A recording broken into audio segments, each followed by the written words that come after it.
year 2000, it was more than 50%. An Olympics update yesterday, a disappointing silver medal in ice dancing, but America went 1-2 in women's moguls, and we won the gold in the men's 1,000-meter speed skating, also second place at men's Super G.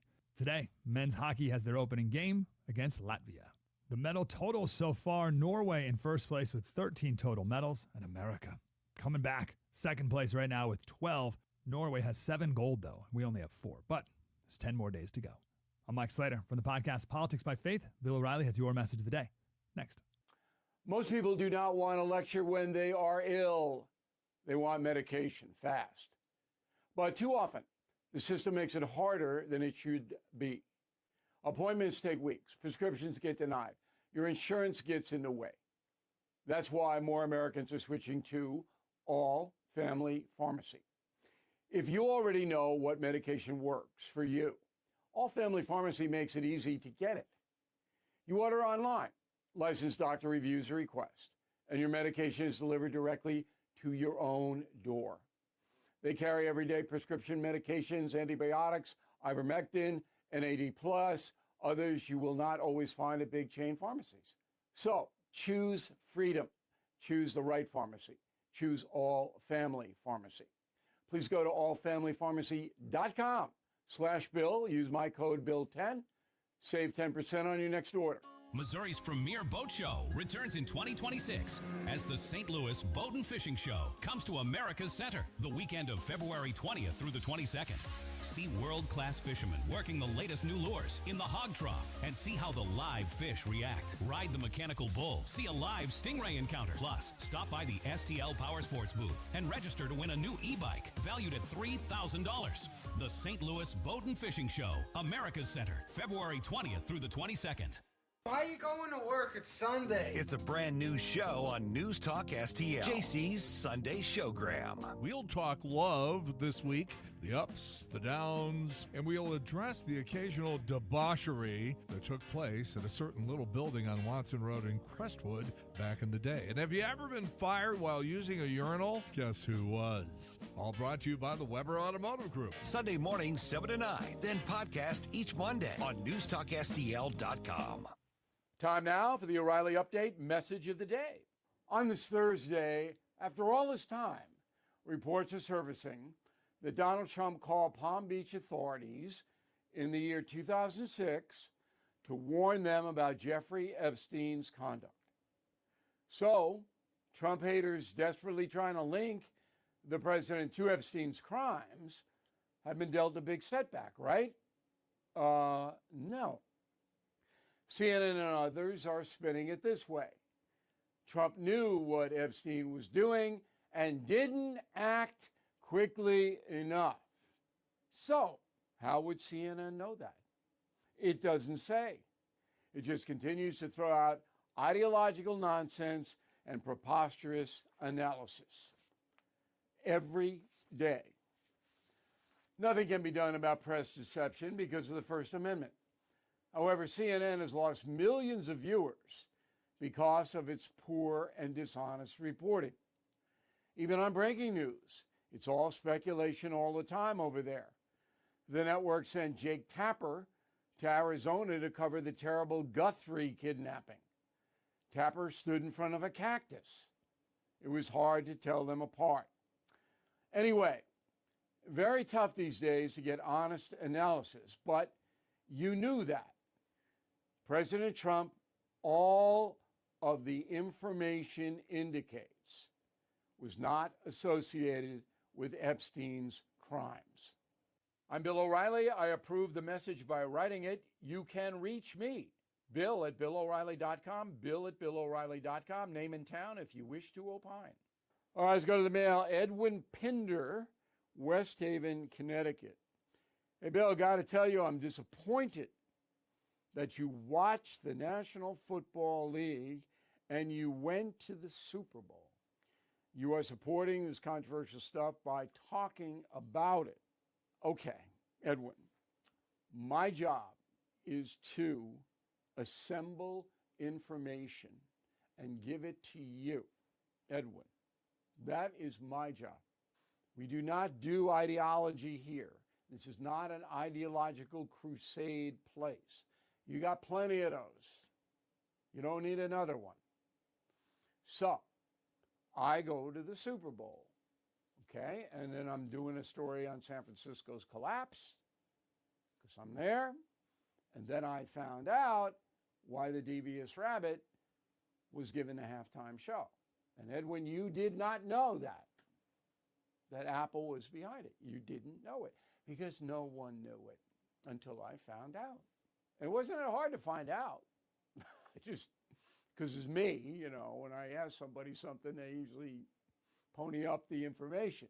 But again, we are here to gather information. This is not ideology that we're pushing.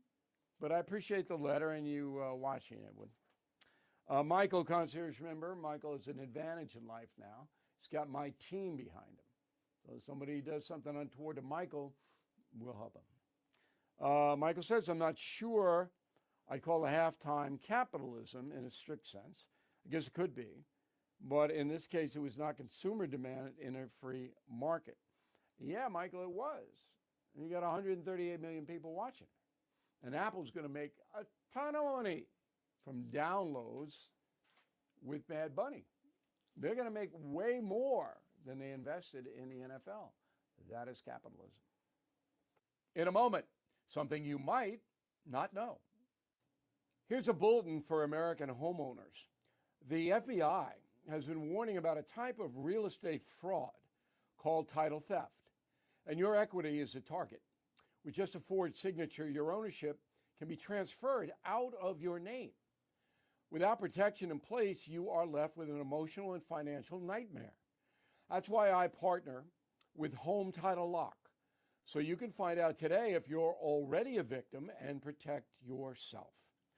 Use promo code BILL at HomeTitleLock.com to get a free title history report, plus a free trial of their $1 million triple lock protection. That's 24/7 monitoring, urgent alerts, and if you're a victim of fraud, they'll spend up to $1 million to fix it. So don't be a victim. Protect your equity today. HomeTitleLock.com, promo code BILL. If you're worried about losing your health insurance through Medicaid, we have great news for you. New government regulations have expanded the Affordable Care Act. And now you may qualify to get health insurance for you and your family through the Affordable Care Act. Call now to learn if you qualify. We know the healthcare regulations regarding Medicaid, and we've helped thousands of people find quality, affordable health insurance. Plus, all our research is free to you. So call us. With just one call, we'll shop from hundreds of different insurance companies to find you the right affordable health insurance plan. So if you're worried about losing your Medicaid insurance, call right now. Speak with a licensed agent and find how you may qualify for a new health insurance plan. 800-479-0931. 800-479-0931. 800-479-0931. That's 800-479-0931. Paid for by the Health Insurance Hotline. Now the O'Reilly Update brings you something you might not know. 217 years ago today, a baby was born in rural Kentucky. His life will be defined by personal tragedy and incredible courage. He will be remembered as the greatest president in American history. Here is the true story of Abraham Lincoln. Born February 12, 1809, the family moved to Indiana, then Illinois. Before his 10th birthday, Abe's mother died from so-called milk sickness. She contracted the illness after consuming dairy from cows that grazed on poisonous plants. Devastated, young Abe turned to books, reading the Bible, classic literature, and the plays of William Shakespeare. As a young man, Abe worked as a farmhand, ferryboat operator, storekeeper, postman, and eventually an attorney. He entered politics in 1834 at the age of 25, serving first in the Illinois General Assembly, then the U.S. House of Representatives. Abe was instrumental in the rise of the Republican Party. Lincoln then launched 2 campaigns for the Senate. He lost both of them. But the exposure propelled him into the national spotlight for his strong anti-slavery position. Abe Lincoln was selected as the first Republican presidential candidate in 1860, was elected to lead the divided nation later that year. The Civil War began 39 days after Lincoln's inauguration. Now, the president spent the next 4 years struggling to save America. The battle took an immense toll on his personal life and physical health, but he did succeed in preserving the Union, as we all know. Confederate General Robert E. Lee surrendered to the Union forces on April 9, 1865. Just 5 days later, a Southern hater, John Wilkes Booth, shot and killed Abraham Lincoln at Ford's Theater in Washington, D.C. The president was 56 years old.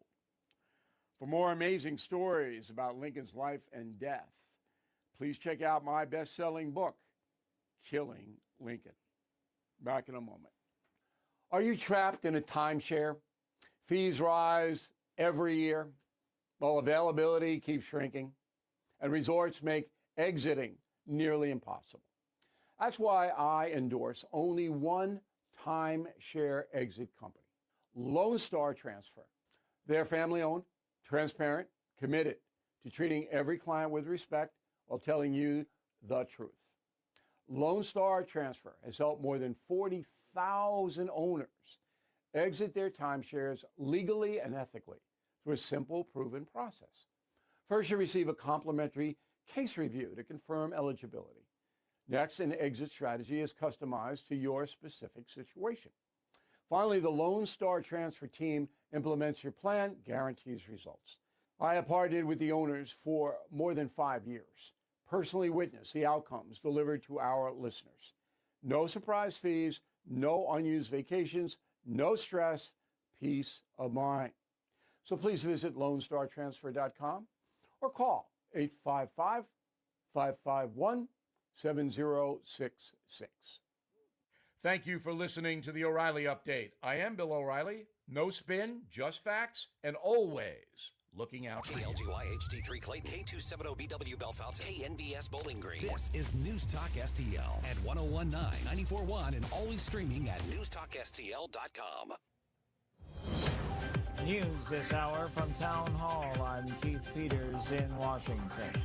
The Trump administration is ending its massive immigration crackdown in Minnesota after weeks of angry mass protests, thousands of arrests, and 2 fatal shootings. Border Czar Tom Homan says there's been a reduction of ICE officers having to call for help from a Quick Response Force, or QRF. The QRF deployments have dropped dramatically because we have less of that occurring, less of the agitator that crossed that line.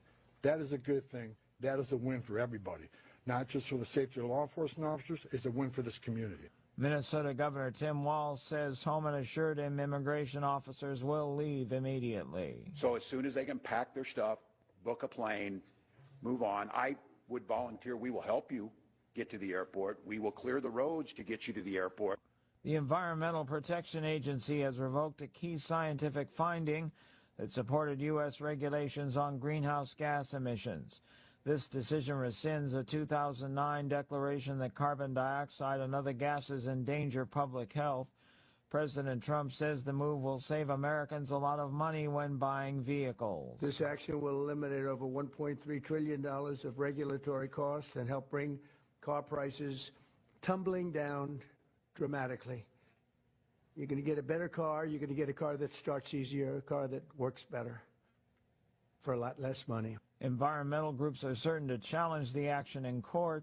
The EPA also proposes delaying a Biden-era rule on vehicle emissions, which could impact the push for electric vehicles. A down day on Wall Street, with the Dow dropping 669 points, the Nasdaq dropping 469, with the S&P 500 down by 108. More at townhall.com. Newsmax, you like Newsmax. I like it too. Newsmax, you like Newsmax. I like it too. It's true. Millions of Americans agree with President Trump, and they're switching to Newsmax. They're watching great shows with Greta, Carl Higbie, Rob Schmidt, Xfinity, and more. If you're tired of big media, start watching Newsmax. It's free to start. Go to NewsmaxPlus.com for immediate access. Get all of President Trump's most important events live. Imagine watching Mike Huckabee's Israel Report, our Melania documentary, Clint Eastwood, Charlie Kirk specials, even the movie Jesus of Nazareth by Franco Zeffirelli.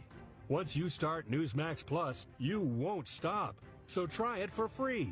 Go to NewsmaxPlus.com, then download the app. It's easy. So make the switch to Newsmax Plus today. From the Michaels Flooring Outlet Weather Center. I'm meteorologist Leah Hill with your first alert forecast. You can expect a little bit of cloud cover through the evening and into tonight. Temperatures falling into the lower and mid-30s. We have southerly airflow, and this is going to help warm us up on Friday. It's a gorgeous day, mostly sunny skies. A high temperature near 60 degrees. Enjoy Friday because Saturday brings us daytime rain chances, and you can expect some showers continuing through the day before exiting early on Sunday. With your first alert forecast, I'm meteorologist Leah Hill. This hour of News Talk STL is brought to you by Rodney and Jen Wallner and the entire Wallner home selling team at Berkshire Hathaway. Call them today at 314-810-SOLD. 314-810-SOLD. Steph's Pizza. You know the name. They're famous for their St. Louis-style pizza. But don't forget their party platters for the holidays. Steph's sandwiches, pasta, and pizza are always big hits at any get-together. And the party platters make it easy. 3 great locations, St. Peter's on Juggerman, in St. Charles on Zumbill, and their newest location in Lake St. Louis at 111 Pondfort Trail. Check them out at Steph'sPizza.com, Steph'sPizza.com. And remember, tonight's a good night for Steph's Pizza. Hey, Jamie Allman here for my favorite go-to store for seafood, gourmet goodness, and tons of wine. It's Stars, 1135 South Big Bend. A huge selection of seafood flown in from the coast. Lemon sole, halibut, Maryland lump, crab, Gulf shrimp, and you gotta try the trout dip. Plus, imported and domestic hand-cut cheeses, lots of hand-picked wines at great prices, hard-to-find gourmet foods, and fresh roasted coffee using only the best quality beans. Stars, 1135 South Big Bend, just off of Highway 40. On the next, Larry Connors, USA. Today's story behind the story. Headlines bring to mind the Charles Lindbergh baby kidnapping. Larry Connors, USA. Now, weeknights 6 until 8 on News Talk STL. This hour of Jones and Arps is brought to you by Stifel. Contact your Stifel financial advisor at stifel.com. That's STIFEL.com. Tim Jones and Chris Arps in the afternoon. The 9 most terrifying words in the English language are, I'm from the government and I'm here to help. The more you remove voting from Election Day, the more opportunity you're offering for people to commit fraud. Are you not entertained? Are you not entertained? I think the Democrats are so short-sighted in this tactic they have now to just cheat at any cost to win elections. You're a lying dog-faced pony soldier. You said you were, but now you got to be honest. I'm going to be honest with you. What are we doing wrong here? As a former leader in the House, I think you can put your finger on it. It's called leadership. We don't have it. Tim Jones and Chris Arps.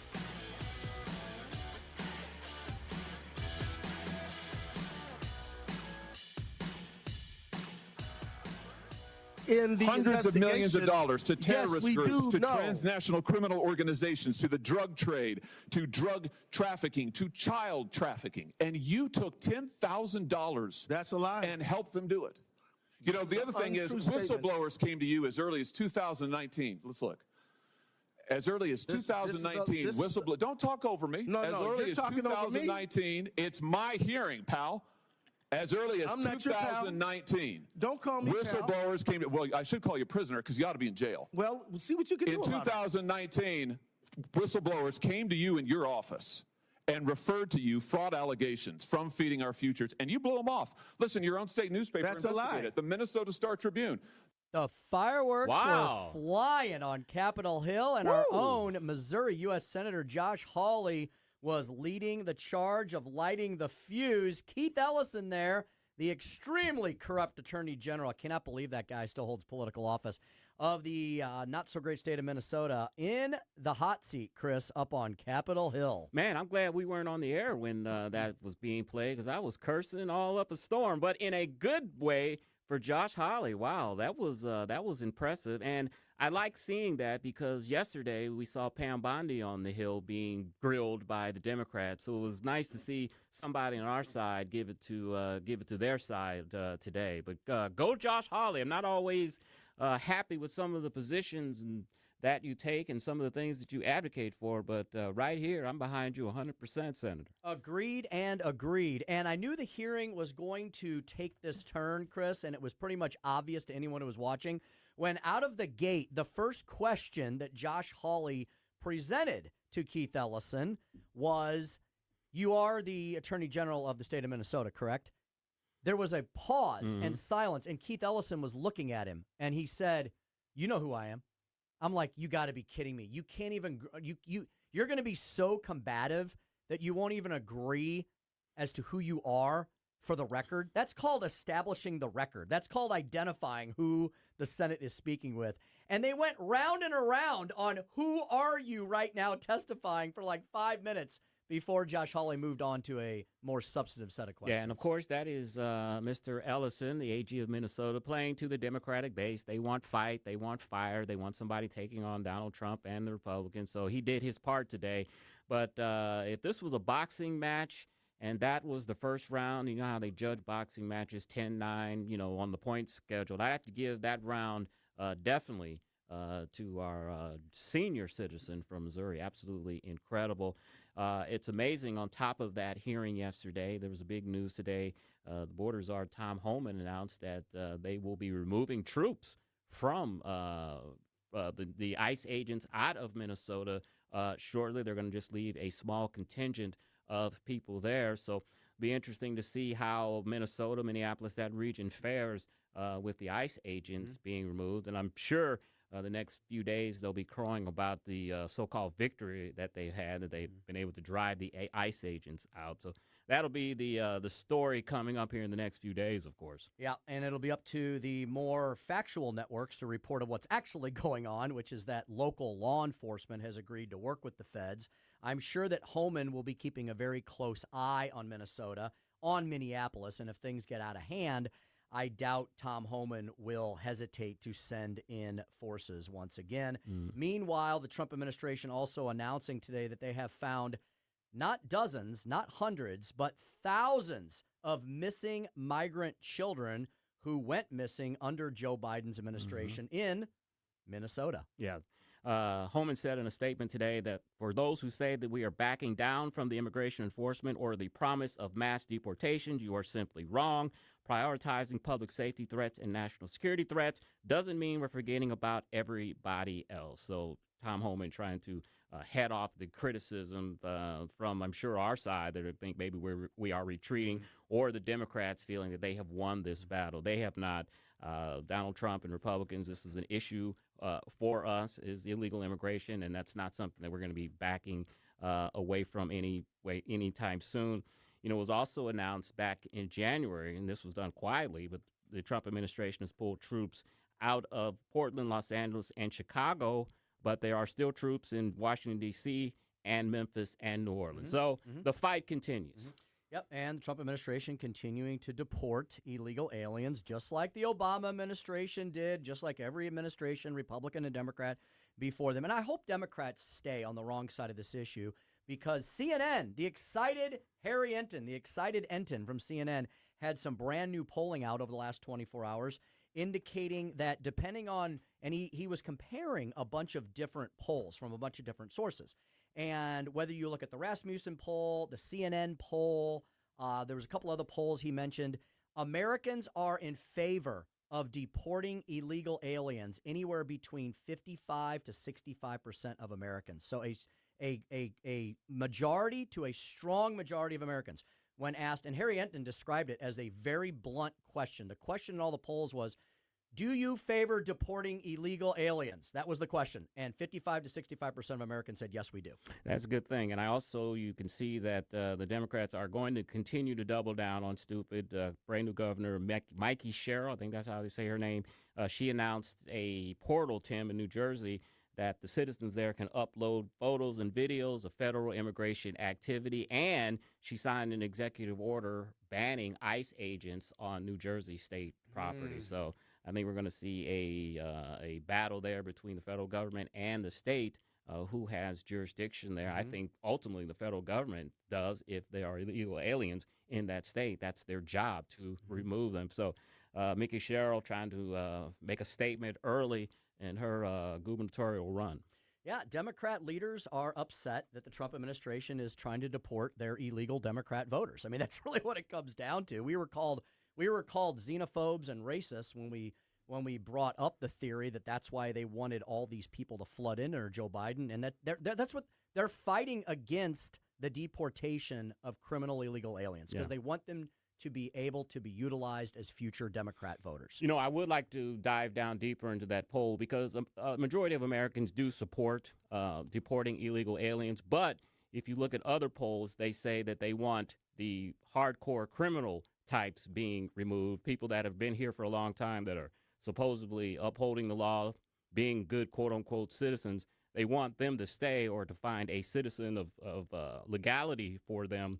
But people that are here illegally, that are causing crimes, that are criminals, yes, they want them out. Oh, yeah, I think the number is even higher when you're talking about criminal illegal aliens. Yeah. But here it is right here. Recent surveys have shown that roughly 54% to 66% of Americans support the concept of deporting immigrants who are in the U.S. illegally. Yeah. That's just the stat. All right, we've got a ton of other news to cover as well. Why did El Paso International Airport close its airspace yesterday? Originally, the indication was they were going to shut it down for up to 10 days. That order was reversed, and it was, I think, reopened within 24 hours. We're going to ask Admiral Charles Williams, U.S. Navy retired, about that. He's a Navy guy. He's a water and sea guy, but I know he knows a thing or two about aviation and airplanes as well. So we'll talk about that with him at 4:25. Chris, what's up at Chris's Corner this afternoon? Yeah, Chris's Corner, we're going to talk about everyone wants spending cuts, just not these. So I will go more into detail on that on Chris's Corner at 4:45. Speaker's stump speech will continue along the lines of examining where Democrats used to be on illegal immigration versus where they are now. Recognizing reality, or are you going to believe their lying eyes? We say that a lot on this program. You're going to believe their lying eyes. We'll talk about that in the Speaker's stump speech. The Salute Our Troops Gala is right around the corner, February the 27th. That's not tomorrow. Let's see, that's 2 weeks from tomorrow, right? Yeah, 2 weeks from tomorrow. The Salute Our Troops Gala, our own Mark Schmitz, who is a very close friend of the station, father of Jared Schmitz, who lost his life fighting for all of us at Abbey Gate. Mark's going to be in studio, Chris, to tell us all about the February 27th gala at the Foundry Art Center in St. Charles. Can't wait to. I've never met him in person. I think we've talked to him on the phone, but I've never met him in person. So I'm honored and looking forward to meeting him and having him here in the studio. He's a great guy. I met him for the first time last spring. He was one of the VIPs at the Jeff Hansen Memorial shooting tournament. So you should come out there this year. It was a lot of fun last year. I like shooting my guns. It so was. I'll be there. They had 18 different clay pigeon stations. It was set up like a golf course, but it was 18 different stations. Shoot the clay pigeons up. You have a team of 4, and you take turns shooting the pigeons, and whoever has the highest score wins. Don't get a chance to shoot my shotgun too often because you can't shoot them in indoor ranges. You have to go outside. So next year I'll be there. This is in Lincoln County, so you can shoot everything you want up there. So we'll talk to Mark Schmitz at 5:25 about the Salute Our Troops Gala. The Freedom 13 is what this benefits, of course. Go to thefreedom13.org. Very, very awesome, simple website that's doing so much for our men and women who have served us, continue to serve us, thefreedom13.org. And, of course, producer Joey V with us this afternoon as well. Tomorrow is the day that everyone's always in anticipation for. Friday is tomorrow. Friday. And that features Joey V's movies. And you do have a movie for us this week. Yeah, tomorrow, Friday, 5:45, we're talking Crime 101. That's a new movie that stars the Hulk, Thor, and X-Men Storm. Oh. Or Mark Ruffalo, Chris Hemsworth, and Halle Berry. And I'll let Chris know if he owes Mark Ruffalo an apology for all that hating you've been doing on that libertarian? I do not. That's what he calls himself, a libertarian? Really? Some people do. I don't know. I'd call him a super lib. That's what he is. He is nowhere near a libertarian. He is way, way far to the left.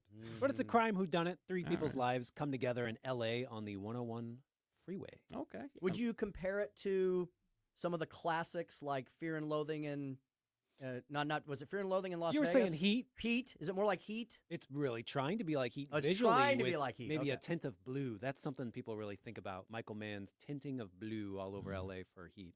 Heat's perfect. So anyone who tries to be like that, it's a useless task. Did you ever see Heat? You'd like it. It's 2 hours and 50 minutes. No, Chris has that's probably too seen long. some of Heat. That's too long. It's That's too long for but me. Chris, it's a cast of it's Al Pacino. I've heard. Well, I'm surprised I haven't seen. I love Al It's Pacino movies. and it's who else? Everybody's in that movie. Yeah, it's Robert De Niro and Al Pacino. Oh, the those big are my thing was, favorites. they finally get to meet because The Godfather, they never met. So now it was like the big coming together of Al Pacino. and Val Robert De Niro. Kilmer's in the movie. Okay. Yeah, 1995. Yeah, it's really Sizemore. it starts and it just goes. And even Okay. though it's long, it doesn't feel like it because it's moving so fast that you never get bored. I think that will be the movie Becky and I will watch this weekend in front of the fire. You promised me? Yeah, we'll watch Heat. Oh my gosh! I'll give you a review. Just so you know, I like it. It is a perfect 5 out of 5. Okay. Toasted raviolis. Okay. Oh, you would give 5 ravs to Wow. to Heat? Of course. Of course. Yeah. How many did it win a bunch of awards or was it too No. gangster for Hollywood? Hollywood was stupid back then. That's great. They may have gotten better now. We'll see. The Oscars are March 15th. We'll see what wins the top prize. It's right around the corner. Oh, that reminds me. We have a bunch of stuff coming up over the next couple of weeks. First of all, on Monday, we're giving away bobbleheads. Of course. Oh, let me step out. I don't want anybody to see it. The big, the biggest, most beautiful bobbleheads ever. Am right? I covering it up? Oh yeah. Joey, Oh can yeah. you keep covering it up? I didn't realize there was Yeah, one. There was one stalking someone you over put there. and- Yeah. Can you see it? The biggest, most beautiful bobbleheads ever. Of course, a Trump bobblehead. Yes. What else would we give away on President's Day than a Can Trump we put it on bobblehead? camera? Or is that? I think it's okay. All right. It's fine. Yeah, there he is. For those of you who are watching us, Yes. you get a bonus today because we're showing you the Trump bobblehead. Look at that. There it is. I want one of How these. That's going to be a fantastic. collector's item. I think that's one day. hilarious. It's the famous Trump hugging the flag bobblehead. We are giving them away on all of our shows. Not now. Don't call now. We're not going to give it to you today. But Chris and I and Joey will give you one on Monday between 4 and 6 p.m. We haven't decided what time yet. We'll probably make you listen to some of the show first. That's only fair for the price of admission. But all of our shows are giving away bobbleheads throughout the day. So you can start listening at 5:30 in the morning and have a chance to win a bobblehead or two throughout the entire day. The only thing that would make this bobblehead even better if it had a string in the back of it where you pull out a string and you get a Donald Trumpism. Mm-hmm. I have a pen where you press it and he Mhm. says things. Oh, he perfect. says things. Perfect. Yeah. He says, what is one of the things he says? The collusion delusion hoax is over. That's one of the things he says. Lock her up. I'd like to hear that over Yeah, I and think over. he says Lock her that. up. I'll bring that in someday and show you guys. I don't know who gave that to me. It's very funny. And next Friday, Chris and are we letting you out of the studio, Joey V? I think so. Well, no one else knows how to hook this stuff up. So No, yeah, he's got to come. Chris, Joey, and Jeff Allen. We're all road tripping down to Springfield, Missouri for the annual statewide Lincoln Days. They're going to have a ton of speakers, including U.S. Senator Eric Schmidt and other VIP notables. You should come early and often and see Chris and Joey and I between 4 and 6. We'll be broadcasting live right outside of the banquet center room, and then we'll go in and all break bread and listen to some great speeches to get us fired up for election year 2026. And it's such a great weekend. All weekend, we've got featured speakers on Friday and Saturday nights at the dinner. Of course, the world-famous hospitality suites on Friday. They do them on Saturday night still? Some do. Some do. Hospitality suites for a lot of the senators and congressmen and state reps and state senators will have a hospitality suite with plenty of food and drink and mingle. And it's just a good time of seeing Republicans coming together and fellowshipping. And it's very important in election years to have these type of events so we can all come together and get excited about what we all need to do in November. Indeed. People ask us all the time, how do I get involved? How do I meet This these is it. congressmen? How do I meet these senators? You come to statewide Lincoln Days. They're a captive audience. They're right there for you to shake their hands and get their autographs and find out how you can help in their campaigns. Statewide Lincoln Days, all this information about the bobbleheads, about statewide Lincoln Days, and so many other items are at newstalkstl.com. Everything's at newstalkstl.com. My first Lincoln Days was 2000, and I was working at the St. Louis County Election Board. I had never heard of Lincoln Days, didn't know anything about it, and they said that if you go down there and work a table, you can get some PTO time. So I was like, yeah, what the hell? I'll go down there and do that, and got a ticket to the dinner and have been attending them ever since for the last 26 years. Great stuff. Great stuff indeed. Come join us and hang out with us next Friday in Springfield. All right. Why did they shut down the airspace over El Paso? We'll ask Admiral Charles Williams next on the Tim Jones and Chris Arp Show. He's going to answer those questions and more here at 1019 94.1 News Talk STL. Follow us on Rumble at News Talk STL.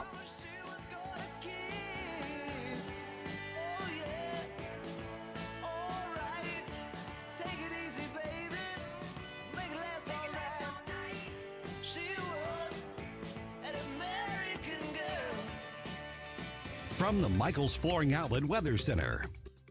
I'm meteorologist Leah Hill with your first alert forecast. You can expect a little bit of cloud cover through the evening and into tonight. Temperatures falling into the lower and mid-30s. We have southerly airflow, and this is going to help warm us up on Friday. It's a gorgeous day, mostly sunny skies, a high temperature near 60 degrees. Enjoy Friday because Saturday brings us daytime rain chances, and you can expect some showers continuing through the day before exiting early on Sunday. With your first alert forecast, I'm meteorologist Leah Hill. Hey everybody, it's your buddy Todd from The Right Mind Show. And here's my celebrity friend, Larry Hankin from Seinfeld and Breaking Bad. I never wanted to end up, talking on the phone to Todd. The Right Mind Show, Saturday afternoons at 5 on News Talk STL. I wish plumbing disasters on no one because I've gone through them myself, as I'm sure many of you have. But if you ever need a plumber, and I hate to tell you, if you own a home and you have indoor water, then you probably will. So pay attention here. Ambassador Plumbing is your one-stop shop for anything and everything related to things that involve water in your homestead or your business. And that's their motto. If water runs to it or through it, they do it. AmbassadorPlumbing.com. Ambassador in business since 2018. Coming from 2 Corinthians, be an ambassador for Christ. You know where they're coming from. Tim Morris, what a great name he's got, huh? Tim Morris, the master plumber there, his wonderful wife, Austina. She keeps the business running on time and keeping everything between the ditches. Family-owned and operated operation. And they're local and independently owned. They service the entire St. Louis Metro and the collar counties as well. As I mentioned, residential and commercial work. And you can call them for good things too, right? Because guess what? They don't just handle emergencies. They also do bathroom renovations and remodels. They do new builds. They do fixer-uppers. So whether it is a problem or whether it's a promise, right, that you're going to have something brand new plumbing-wise in the homestead or at the business, they're the ones to call. Small jobs, large jobs, jobs in between. Customer service for these folks, I can tell you, because they're such wonderful people, they really are, is number one for them. And if you look at their ratings online, the customers agree with everything I just said. All right, Ambassador Plumbing 24/7 at ambassadorplumbing.com. That's ambassadorplumbing.com.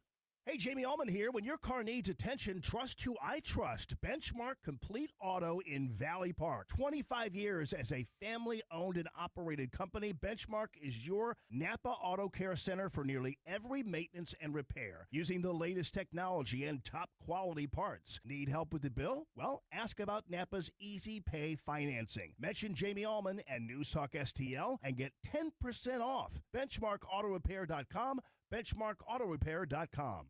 Hey, it's Susie Moore with a reminder that for 20 years, Harpo's Chesterfield has been the heart of West County's fun. With their award-winning patio, voted best in West County, and excellent sports bar atmosphere, Harpo's is your one-stop destination. The mouth-watering menu has made them famous throughout St. Louis. Plus, they've got great drink specials and the friendliest, most energetic staff around. Whether you're dining in or carrying out, Harpo's delivers fun, food, and drinks like no one else. Harpo's Chesterfield. Call 636-537-1970 or visit harposstl.com.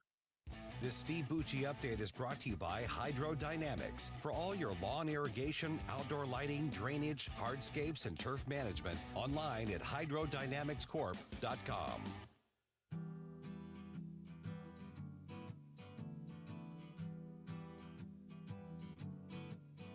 On the first part of the journey, I was looking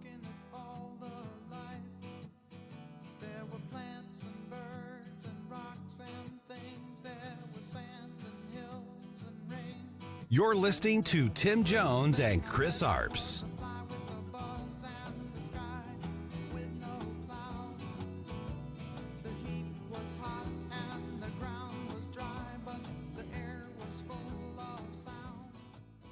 I have proposed, and President Trump has concurred, that this surge operation conclude. A significant drawdown has already been underway this week and will continue through the next week. And to deliver on President Trump's promise for strong border security and mass deportation, law enforcement officers drawing down from this surge operation will either return to the duty station or be assigned elsewhere to achieve just that. 427 on the Tim Jones and Chris Arps show. And unfortunately, we don't have Steve Bucci with us today, but we've got a guy that's just as knowledgeable as Steve Bucci. He is Admiral Charles Williams Jr., or as we like to call him affectionately, Admiral Chuck. Admiral, how are you, sir? Good. I always welcome those enlightening introductions. Thank you. Thank you, sir. All right. You heard the big announcement there. Tom Homan announcing that the ICE agents were going to be leaving Minnesota. There was only going to be a small contingent that was left. That was contingent on having cooperation between the local officials and the federal government. I don't know about you, Admiral, but I trust those folks about as far as I can throw them. Do you think they're going to keep their word and help the ICE agents remove these illegals out of that community? Well, they're so entrenched in their political philosophy. I don't know that they will either. I mean, the whole idea of sanctuary city, sanctuary state, and you've seen how they've actually promoted people to go out in the streets and protest. And, I'm not sure if you guys remember, but back in the 60s, there was the Kent State shootings. Mm-hmm. National Guard were brought in. This was back when Vietnam and all the protesting. And some people, when you start surrounding military or people who are police carrying weapons, and they begin to feel their lives are threatened and stuff's being thrown at them, and they feel that their life is at risk. We are probably lucky there's only been two. I mean, I'll think of all that car ramming and all the other stuff these folks were doing. When you start surrounding people that have law enforcement responsibility, it's scary for them because they want to go home just like everybody else to their families at night. So I do have great concern, but I think Holman did a lot of what he wanted to do. A lot of people have been arrested. Jail capacity is increased. He's gotten some support, but I don't know that I believe all that will hold. But I have a lot of concern. I mean, I don't want to go too far. You asked one question, I'm probably going a little deep. But I do have a lot of concern as I listen to Democratic leadership talk about doing away with eliminating ICE. I mean, we tried that. They tried that with defunding the police. Now it's really almost defund anything that has law enforcement associated with it. And last year, I think there were 1,700 investigations, terrorist investigations being conducted by the FBI. I am convinced that there are terrorists in this country. There was like 130 Iranian potential terrorists that were arrested about a year ago. With the potential conflict with Iran and the United States, if Iran and its leadership wanted to get back at the United States, it could launch attacks in the Middle East against U.S. bases. It could do it here in the United States against locations where it would only take a couple people. I mean, you think about the Tsarnaev brothers and the Boston Massacre with pressure cookers, and you think about Tim McVeigh and his buddy who blew up the Murrah building in Oklahoma City. How much damage could be done with a very small cell? And these people who want to go after these ICE agents, it is their responsibility to identify these illegal immigrants in our country that might commit terrorist activities, set up cells. And if you think about 9/11, there were illegal immigrants as part of that cell, that planning and that execution here in the United States. And having spent time in an area where terrorist activity, in fact, I played the part of a terrorist leader, plotting various things we could do for a coup. It doesn't take a lot of people to do something extremely devastating, and you need ICE. And this whole idea of defunding ICE, I struggle to understand where their thoughts are. But anyway, you probably had another question. Sorry I went long. Oh, That's all right. That's all right. Admiral, thanks for joining us once again. I was actually going to ask you to extrapolate on this. And my question is, Democrats, especially D.C. Democrats, are really good at coming up with these catchphrases, these catchy catchphrases that gets their base all excited and riled up. Like defund the police. That was once popular a few years ago. Now it's defund ICE. Now it's, that these federal law enforcement officers are somehow Gestapo Nazis. And, for a while, everybody gets all riled up and starts, banging the gong on that.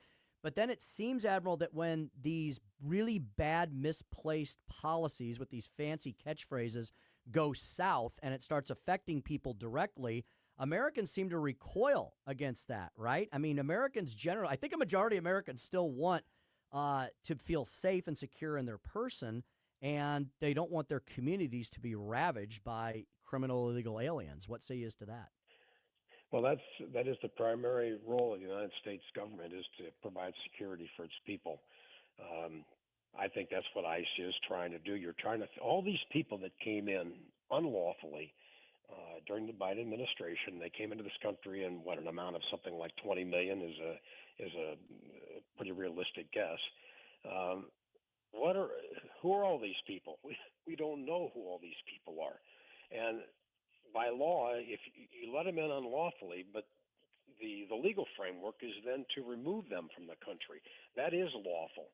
So we seem to have kind of it backwards on what is a lawful activity versus an unlawful activity. The unlawful activity was letting them in. The lawful activity is taking them, removing them from the country. And I think it's seen the other way around. I think, frankly, there are too many political leaders that believe in an open border. And I am just convinced that anybody who is worth their weight as a terrorist leader, who has not found an opportunity to bring in people to the southern border that can wreak havoc in this country, is really underestimating an adversary. Speaking with Admiral Charles William, or Admiral Chuck as we call him, he's also the author of the book Perspective: From the War Room to the Boardroom, 7 Leadership Actions You Can Take to improve your organization and career. Admiral, my next question is right in your wheelhouse. It's been reported that the Pentagon has told a second aircraft carrier strike group to prepare to deploy to the Middle East. Is an attack on Iran imminent, in your opinion? There are a lot of people that want to see it happen. I think Netanyahu spent a lot of time with the president, it was either yesterday or today, pushing for that. I think the president is concerned about other countries in the Middle East, what it would do to those countries, what it might do for maritime trade, price of oil, other things he's got to weigh in his mind. Plus, you can have a show of force, but when you execute that operational plan, doesn't always mean things will go the way you thought. So I think he's hesitant to use military force. I think, just personally, I think he's going to get backed into a corner and things aren't going to work out. The Iranians are going to want to find a way to continue these talks. They really want to keep some level of uranium enrichment. The U.S. wants no level of uranium enrichment. I do fear we have military bases over there.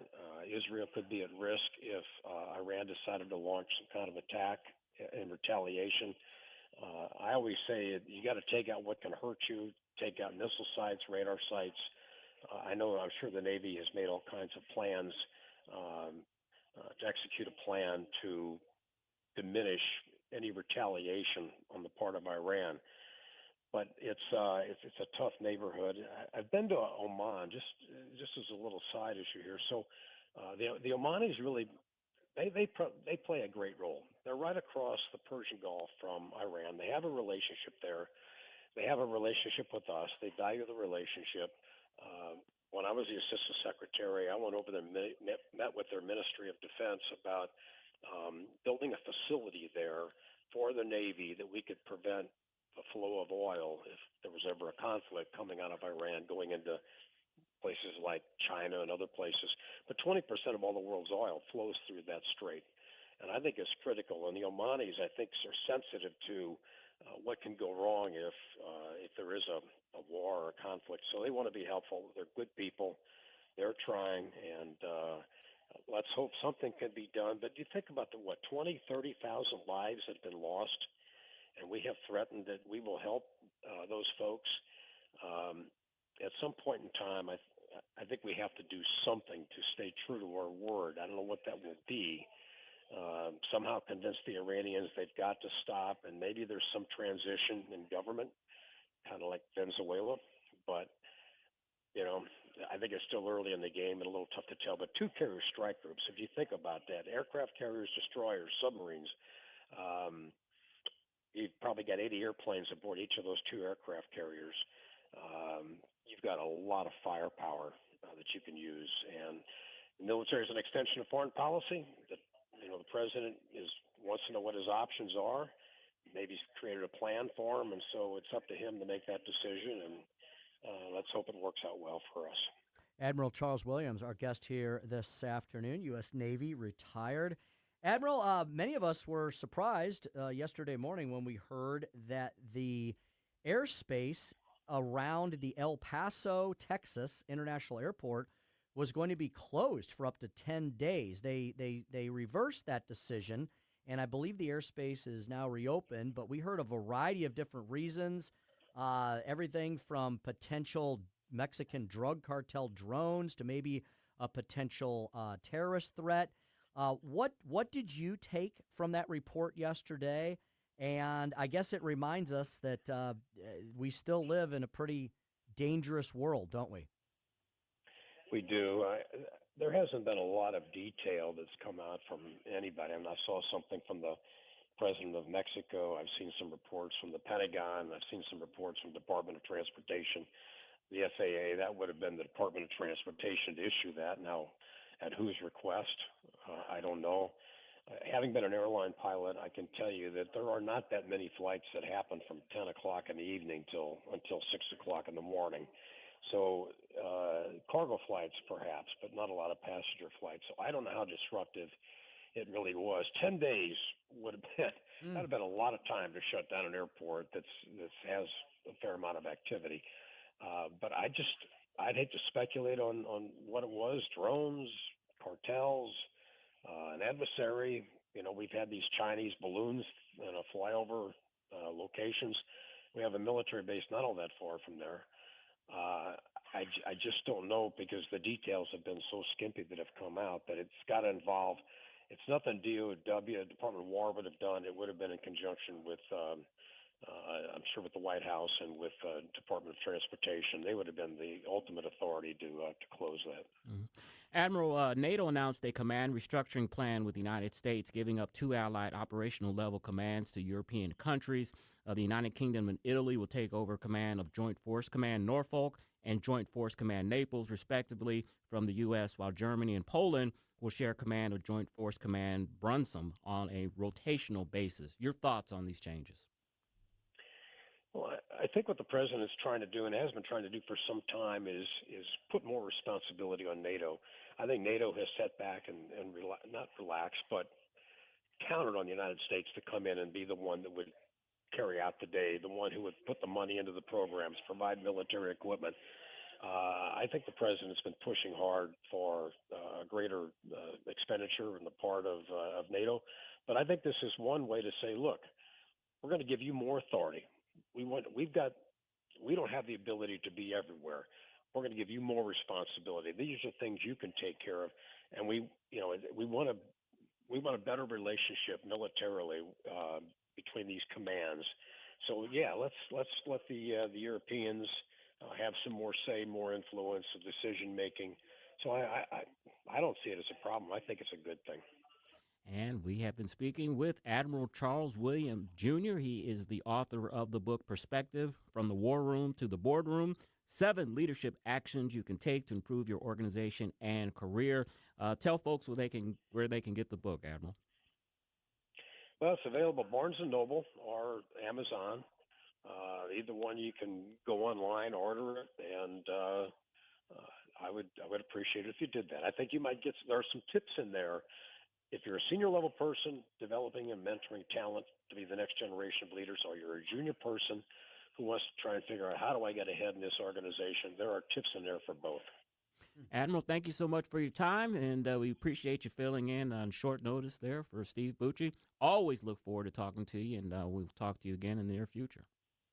Yes, sir. Thanks, Chris. Thank you. All right, 442 on the Tim Jones and Chris Arps show. Coming up, Chris's Corner. Everyone wants spending cuts, just not these. I'll tell you more on the Tim Jones and Chris Arps show on 101.9, 94.1 News Talk STL.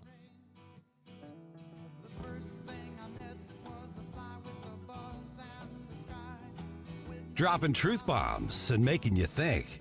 It's the Tim Jones and Chris Arps show.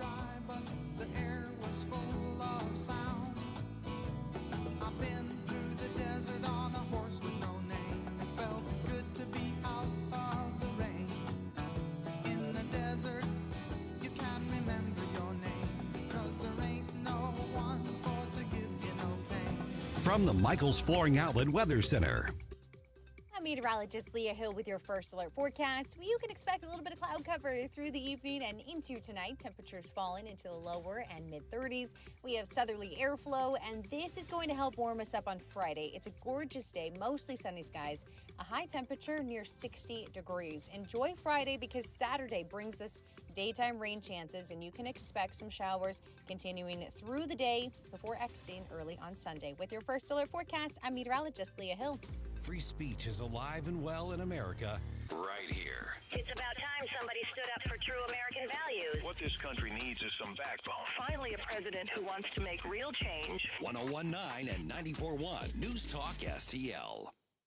Hey, it's Susie Moore. If new flooring makes you think hassle, think again, because Michaels Flooring is changing the game. For over 30 years, Michaels has been locally owned and trusted for quality, variety, and amazing service. Whether it's carpet, hardwood, laminate, luxury vinyl, or ceramic tile, their expert team makes installing new floors exciting, not stressful. That's why customers keep coming back. Visit Michaels Flooring at St. Peter's, Starting Prairie, Creve Coeur, or online at igotfloored.com. That's igotfloored.com. Hey, Columbo here for Rockwood Charcoal. Rockwood is made from 100% pure Missouri oak and hickory, so you're cooking with the best and supporting local industry and a local business all at once. There's over 100 area Rockwood retailers. Find yours at rockwoodcharcoal.com. I'm Dr. TJ, owner of the Institute of Natural Health, co-owner of Optimal Nutraceuticals, and the host of Wellness One. Wellness One is designed to cut through the nonsense and provide you common sense science-based information regarding health and wellness. On the show, we discuss topics like thyroid health, gut health, hormone optimization, and many others. Our show airs Saturdays at 10 a.m. and 2 p.m. and Sundays at 11 a.m. and 3 p.m. right here on Newstalk STL. And you can visit us at inhstl.com. That's inhstl.com. By the powers vested in me as the self-declared president of pillows, defender of naps, and commander of comfort, I hereby declare President's Day at Snooze is officially ridiculous. Up to $1,000 off Beauty Rest Black, $800 off Stearns & Foster, and the nation welcomes our newest cabinet members, Helix, Molecule, and Copper by Spring Air. Citizens, your spine deserves liberty. Dream mapping is now mandatory. Snooze Mattress Company. If you don't snooze, you lose. Hey, it's Vic Porcelli, and my favorite sandwich from Capriati's is the Wagyu beef French dip. So good. It's the au jus that makes it. And the Wagyu beef is pretty good, too. I love Capriati's, and you will, too. On Manchester at McKnight in Rock Hill.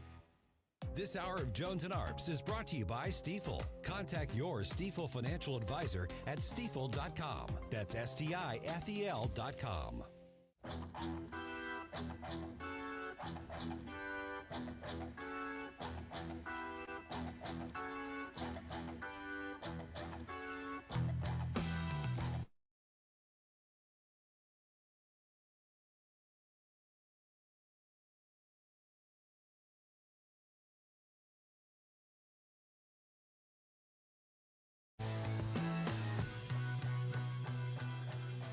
This is unbelievable news, and you get the feeling that here we are. It's starting. You see the GDP numbers, the unemployment numbers, Dow at 50K, and now these jobs numbers, and now the manufacturing starts. Yeah. Your take on all this? Yeah, so, I mean, look, obviously one of the narratives they've been talking about is that tariffs are going to be inflationary. However, the San Francisco Fed just a few months ago actually came out with a report saying that tariffs are deflationary.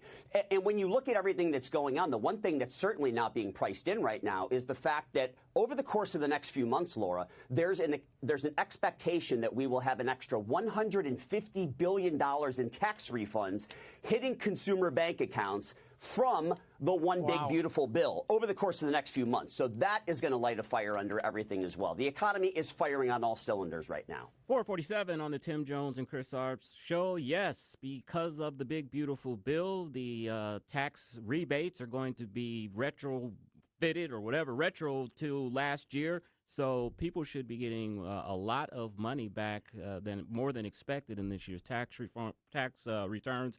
130,000 jobs were created in January. That was way unexpected. So the economy is booming, 50,000 Dow. So things are looking up, and it's just in time because it's still early in the year and people can start feeling those effects before the midterm elections.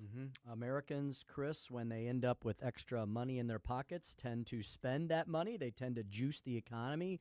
We continue to be a consumer society. It's why America's economy is so robust. We're not a command and control economy like in communist China. So yes, I heard someone today, one of the brainiacs on one of the business networks, say we could be well below 2% inflation when this next report comes out, and they said by the end of the year we could be near 1% inflation, with GDP numbers at 4 to 5%.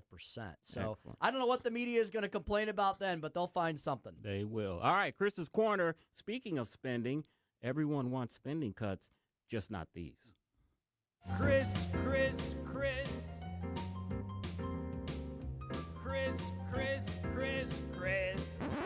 And if you don't know, now you know. And now, Chris's Corner. We hear it every election cycle. Cut taxes, rein in government, live within our means. Sounds great. I agree with it. Most conservatives agree with it, but there's always a catch. And this week in Jefferson City, we saw it in real time. Missouri Republicans are reacting to proposed cuts in the Kehoe budget, specifically reductions tied to services for Missourians with disabilities. And suddenly, the familiar conservative mantra runs straight into reality. Speaker Pro Tem Chad Perkins says he supports fiscal responsibility, just not cuts to services for Missourians with disabilities. Representative Melanie Stennett says she can't support cuts and reduced service families depend on. Philip Olerking says he believes in fiscal responsibility, but not these cuts. Representative Jamie Ray Craig says programs like in-home care, day programs, and job placement aren't luxuries, they're lifelines. Representative Brian Seitz says programs for children, the disabled, and the elderly should be the last thing cut, even while admitting the current budget is unsustainable. And here's the point. Every one of those statements is emotionally understandable. No decent person wants to cut services that help vulnerable people. But this is where conservatives need to be honest with voters and with ourselves. Because everyone supports spending cuts in the abstract, waste, inefficiency, bureaucracy, fraud. But the moment you put a name on the line item, the moment there's a face, a family, a headline, that's when the screaming starts. This is the rub we never want to talk about. If you say cut taxes and balance the budget and don't touch programs for kids, don't touch programs for the disabled, don't touch programs for the elderly, don't touch public safety, don't touch education, then what exactly are we cutting? Because waste isn't a budget category, inefficiency isn't a line item. Budgets are math. There are choices, and every dollar funds something someone cares about. So when Republicans say cut bloated government spending, voters have a fair follow-up question. What spending? Be specific. And the answer is always not this, not that, not those people. Then eventually the math doesn't work. Now here's where the conversation needs to mature. This isn't about being heartless, it's about being serious. A serious conservative conversation asks, are these programs effective? Are they targeted properly? Are they structured efficiently? Are there layers of administration that don't directly serve people? Are outcomes being measured, or are we just finding systems on autopilot? Because there is a difference between protecting people and protecting bureaucracies that exist in their name. And conservatives lose credibility when we refuse to draw that distinction. You can believe in limited government and believe in certain services matter, but you can't pretend fiscal discipline exists without trade-offs. If we don't want Democrats to define us as unserious on governing, then Republicans have to stop treating spending cuts like a talking point and start treating them like policy. That means fewer slogans, more specifics, and the courage to say every budget choice is hard, And pretending otherwise is how you end up with an unsustainable system and no credibility left to fix it. That's not cruelty, that's responsibility. And that's a conversation conservatives owe the voters, whether it's comfortable or not. That is Chris's Corner. I'll tell you the guy who we can have on after they have the House budget in Missouri prepared. That would be Representative Darren Chappell. Yes. He can tell us, because here's my prediction. I think the same thing's going to happen this year that's happened the last 4 years, and that is the fact that the House budget has been multi-billions of dollars less than the governor's proposal. Every single year that that's happened, though, the Senate budget chairman, who was Lincoln Huff until this session, put all the money back in and then some. He is no longer in that position. Cindy O'Loughlin removed him from that position. So we'll see if Rusty Black, who's the new Senate budget chair, will agree more with the House or will continue to follow the tradition that the Senate has unfortunately done, which is to put all of the spending back in. So the House has cut the budget by multi-billions of dollars over the last 3 cycles. That's the one I'm most familiar with. But the Senate has put all that spending back. I mean, from the pandemic, I mean, there's been added 10, 15, $20 billion at least from what the budgets were before. That's a lot of cuts somewhere that you're going to have to cut if you want to get back to really a baseline type of budget. And my question, as I said here always on Chris's Corner, where do you cut? Yeah, Darren Chappell said he will be cutting about $2.5 billion out of the 2 budget bills that he oversees. Budget bills 9 and 10, which includes a lot of the social welfare spending. He also has a question for the voters in an HJR that he is trying to move that will, guess what, impose Clinton-era and Clinton-promoted Medicaid work requirements back into Medicaid, something we currently, believe it or not, don't have because of the Obamacare Medicaid expansion. So he said that could result in billions more spending. There are people trying to do this, but to your point, there's a lot of Republicans in the State House that don't want to do it. Well, and it's what I said. A lot of it is social family spending, disabilities and stuff. And, you know, politicians are politicians. That's a hard place to cut. Mm-hmm. Yeah, all I can tell you is the House has passed budget cuts the last several years, $3 to $4 billion each year. The Senate has put it all back in. Now, there's a new Senate budget chairman, Rusty Black, first year on the job. We will see if he will follow what I believe the House is going to do under Dirk Deaton, who is a budget cutter. The problem is it's a numbers game between the Senate and the House. The Senate always gets to have the final say because the Senate budget chairman in the last few years has gotten several liberal Republicans to vote with him, all of the Senate Democrats, plus the House Democrats. Mm-hmm. And then they roll the House on every single budget bill. How significant in a $50+ billion budget that is $20 billion over does $3 to $4 billion make? That's serious money. I'm not saying it's not serious money, but does it really make a difference? Do it every year, it'll make a significant difference. You have to start somewhere. I agree. The budget has exploded. And if you were to cut the budget and go back to basic services that should be provided, you would have plenty of money to cut taxes and do everything else. When I left, I left the House 10 years ago, 2015. We were funding everything in the state, everything, to the tune of $26 billion. Now, the governor's budget proposal this year was $52.5 billion. How has that more than doubled in 10 years? It's shocking. It is. A lot of it was COVID-era spending and Biden bucks. Something I want to talk to you about, because you are associated with Americans for Tax Reform and Grover Norquist, and we had him on the show a couple of weeks ago, and I asked him the question about the president's proposal to cut credit card interest rates down to 10% for a year. Well, the AFT is launching a new TV ad that bashes, the Credit Card Competition Act. They are putting out a $250,000 TV spots as part of a broader campaign that's just got $700,000 behind it so far. The ad says, taking away our credit isn't affordability. The ad says it's failure. So I thought it was ironic. I'd asked Grover about that question about the 10%, and then, I'm not saying I've had anything to do with it. It probably was already in the pipeline. But 2 weeks later, they've got ads coming out criticizing that proposal. Mm-hmm. Yeah, that's a Dick Durbin proposal, and unfortunately, Chris, as you mentioned earlier, there's some things that we scratch our heads at. Josh Hawley. Yeah. Josh Hawley has joined with Dick Durbin on this, and here's the thing: if the credit card companies are capped, then guess who's not going to be? So credit cards are not a right? Yeah. So when they can't charge what they need to charge, guess who's not going to have access to credit anymore? Yeah. Middle and lower income Americans. Durbin proposed that and Hawley proposed that, but President Trump proposed that as well. I don't agree with the president on everything, and I'll say right here, that was a bad idea. All right. Speaker's Stump Speech 507. Yeah, we're going to talk about the fact that you can trust reality, or you can believe their lying eyes. And then in studio with us will be Mark Schmitz, father of Jared Schmitz, and we're going to talk about the Salute to Our Troops Gala on February 27th. You're listening to the Tim Jones and Chris Arps Show on 101.9, 94.1 News Talk STL.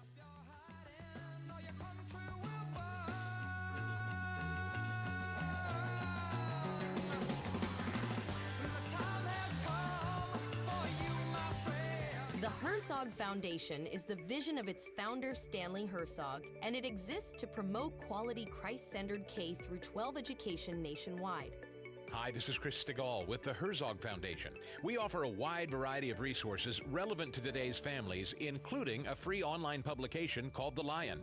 The lion is one of God's most majestic creatures, symbolizing strength and courage. Named for its attributes, the Lion publication carries articles covering a wide range of topics facing American families and culture, especially related to the education of children.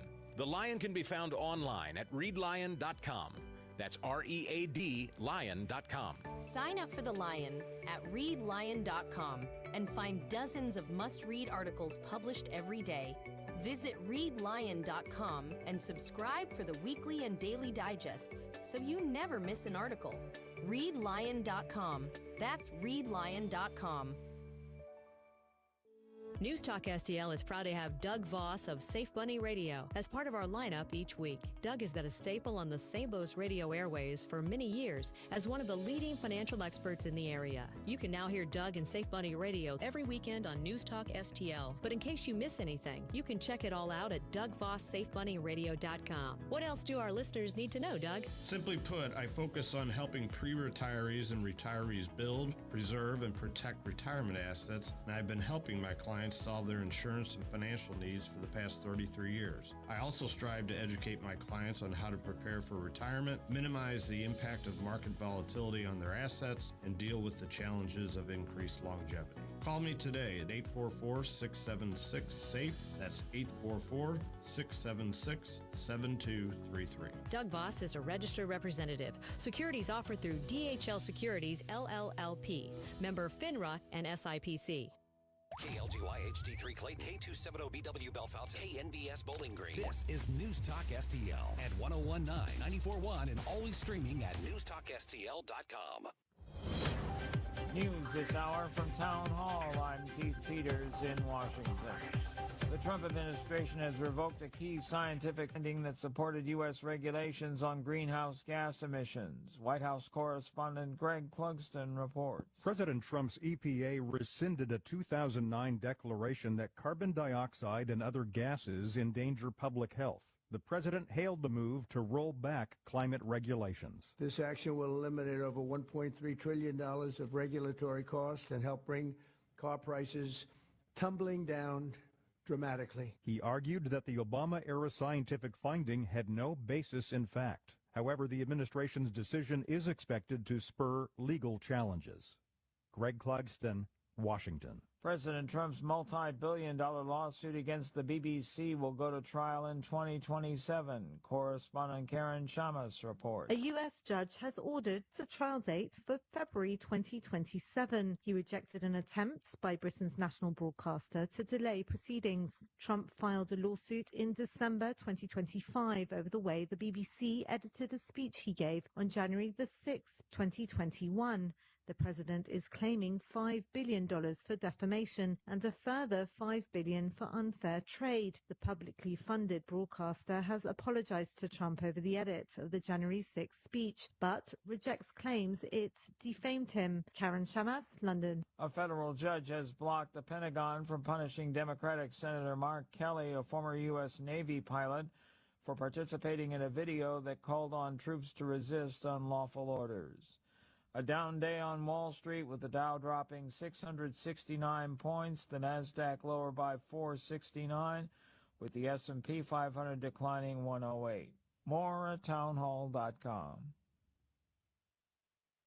Dennis Prager here for AmFed Coin and Bullion. I've always been a strong believer in precious metals investment, and I've always been fascinated with rare coin collecting. But owning the wrong coins that only make dealers a lot of money can be catastrophic for your investment portfolio. AmFed Coin and Bullion specializes in taking people out of non-performing coin portfolios and turning them into gold, silver, or platinum bullion. They tailor a portfolio based on your goals and not what they want to sell you. You'll never experience scare tactics, misleading hype, or high-pressure sales from owner Nick Grovich and his very knowledgeable staff. They will evaluate your portfolio, show you how your coins have performed, and take the time to educate you on the ugly industry practices so that you can make an informed decision. Smart people can make very bad investments when they're under pressure and lack the facts. Call 800-221-7694. That's 800-221-7694. AmericanFederal.com. From the Michaels Flooring Outlet Weather Center. I'm meteorologist Leah Hill with your first alert forecast. You can expect a little bit of cloud cover through the evening and into tonight. Temperatures falling into the lower and mid-30s. We have southerly airflow, and this is going to help warm us up on Friday. It's a gorgeous day, mostly sunny skies, a high temperature near 60 degrees. Enjoy Friday because Saturday brings us daytime rain chances, and you can expect some showers continuing through the day before exiting early on Sunday. With your first alert forecast, I'm meteorologist Leah Hill. This hour of News Talk STL is brought to you by Stifel, serving investors for over 130 years. Contact your Stifel financial advisor at stifel.com. That's STIFEL.com. Concerned about the condition of your windows driving up your energy bills? I was too. It's only called STL Windows and Doors. Their Provia windows combine old world craftsmanship the professional way, the Provia way, with over 65 years of combined experience, locally owned, offering competitive pricing and personalized service that the big box companies can't match. Call today for your free in-home estimate and start saving tomorrow. 314-277-5952 or STLWindowsandDoors.com. The boats are back at Missouri's premier boat and fishing show. February 20th through 22nd at America Center. Take advantage of screaming deals on hundreds of boats. Check out wake surf and pontoon boats, fishing boats and luxury cruisers, personal watercraft, and more. Enjoy non-stop entertainment. Live stingrays, pro angler demos. Get ready for fun in the sun at the St. Louis Boat and Fishing Show. February 20th through 22nd at America Center. Go to stlouisboatshows.com for info. Kids are free. If you have a phone, you have a radio. I listen to News Talk STL on the app driving to work. Download the News Talk STL app. You got to get the News Talk STL app. Love the app. Can listen anywhere in St. Louis. And listen anytime. News Talk STL right on my phone. Anywhere. Tim Jones and Chris Arps in the afternoon. The 9 most terrifying words in the English language are, I'm from the government and I'm here to help. The more you remove voting from Election Day, the more opportunity you're offering for people to commit fraud. Are you not entertained? Are you not entertained? I think the Democrats are so short-sighted in this tactic they have now to just cheat at any cost to win elections. You're a lying dog-faced pony soldier. You said you were, but now you got to be honest. I'm going to be honest with you. What are we doing wrong here? As a former leader in the House, I think you can put your finger on it. It's called leadership. We don't have it. Tim Jones and Chris Arps.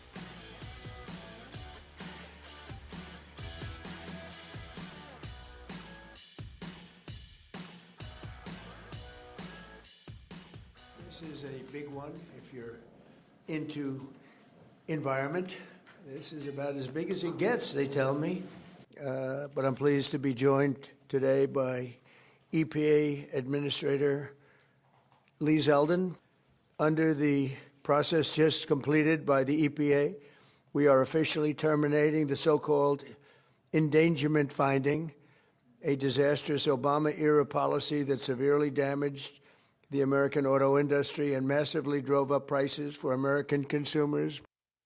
Welcome back to the Tim Jones and Chris Arps Show. Yeah, one of the big news stories of the day was something dealing with vehicles, something which many of us have to put up with every single day, for better or for worse. And Chris, this was getting rid of the, I'm guessing, Obama-era endangerment rule, what they called, and basically it allows automakers to get back to doing what they do best, and that's building vehicles as they want for consumers, instead of putting in things like kill switches, like when you pull up to a stoplight and the engine shuts off. That's basically what they're talking about. Is that what that is? Because, I don't have a modern, up-to-date car, but when we're out of town, we rent cars. And that just so throws me off, and I'm used to back in the day when the car cuts off at the stoplight. You're like, oh, my God, it stopped. I got to get a jump or something's wrong with it. That is just so weird to me when you go to stop your car and the thing cuts off. It's weird. Actually, I had that in a stack of stuff for the end of the show talking about that big development. Also, too, Tim, locally or in the state of Missouri, there's legislation to get rid of emissions vehicle testing in the legislature. So overall, I love that. That seems like a big scam, too. It was a scam. I mean, so what they're talking about doing is, so for all the liberals out there who are freaking out right now that we're going to end the planet as we know it, we're not talking about things that are actually good for the environment. We're talking about things that are bad for your vehicles. The argument is and my vehicle's not new either. Eventually, I'm going to have to get something newer, but I try to take care of the Jeep. And the reason I say this must be an Obama-era rule is because the vehicle I currently drive is a 2017. So it would have been built in 2016, and it has the whole... you pull up to the stoplight and the engine shuts off. Yeah. And sometimes I'm like, how long did it take you to get used to that? I don't like it. You know what? I think I can actually turn it off, and I think I'm going to because sometimes it jolts on me, and it's just annoying. And after what is so I heard a lot of people talking about this today. And I actually had to replace the Jeep has two batteries. It has an accessory battery that runs a lot of the onboard stuff, and then it has the battery for the car. I recently had to replace the accessory battery, and it was not allowing that whole start-stop thing going on. And somebody said that the reason you have two batteries is because that start-stop function drains batteries very briskly, Yeah. And is it really – I mean – starting a car is like a big thing, right? That's like one of the most aggressive things a car has to do is start itself up. And I'm just wondering, are you kicking out more bad things into the environment every time your vehicle stops and starts? I don't know. It doesn't seem right. And I was always told back in the day that when you start your car over and over like that wastes gas. It's not inefficient. So when those were built into the newer cars, I was like, how is that efficient, having to restart the car every time when you're at a stop? That seems like that wastes gas. That's inefficient. It just seems really clunky, And, again, we spoke about this the other day. I hope we get to the point where we're not running vehicles off fossil fuels. We're not there yet, but I bet you we'll get there. Just like we don't ride, just like horses are now for recreation, they used to be for everything. Horses used to be how we got around. And I'm sure people freaked out, with the horseless carriage and the advent of the automobile. It's kind of like how we're looking suspectly at electric vehicles or other hybrids and things like that. But eventually, they probably will perfect them to the point where they hopefully will replace fossil fuels. You just can't mandate it and force it on either the manufacturer or the consumer. I will never look at buying an electric car until it gets to the point where you can fill your car up or charge your car just as fast as you can going to a gas station. What's that, 3-4 minutes? When they get to that point, when it gets to the point where the weather doesn't affect the battery, so I'm at a snowstorm or something and my battery is medium, I don't have to worry about being stranded. Until they fix those three things, basically, I will never look at an electric vehicle. I'm not going to sit and wait 30 minutes to charge up my car. And probably the third thing, I didn't mention the third thing. The third thing is when you see charging stations as prolific as you see gas stations all around. Yep. Until those three things are in place, count me out on electric vehicles. Yeah, and this may be controversial, but I don't ultimately think it's going to be electric, that it's going to supplant gas-powered, fuel-powered. I think it's going to be something else. You know what I mean? I think it's going to be something more futuristic. You know, I think of I like watching a lot of the sci-fi stuff, and I think it's going to be something like hydrogen fuel cells or something that's because electric, to your point, I don't think electric is ultimately the way to go because there's so many factors that affect electric vehicles negatively. They don't operate well in the cold. They don't. Right? You still can't go extremely long distances, so they're really not built for the American dream of the road trip, you know. The problem with charging, right, and all that. I think it's going to be something else. Some kid somewhere is going to figure out how to, like, reverse engineer some enzyme and some microbiome and some mitochondria, and they're going to make it into a little tiny canister, and it's going to power your vehicle for like 30 years. You know? We really already have technology where we can be more green and be more efficient, but the oil companies really don't want this technology widespread, and that is natural gas. Just turn our cars into natural gas. A lot of vehicle fleets, UPS runs their vehicles on natural gas. Some diesel or some big truck lines do that. Just make cars run on natural gas. It's efficient. It's cheap.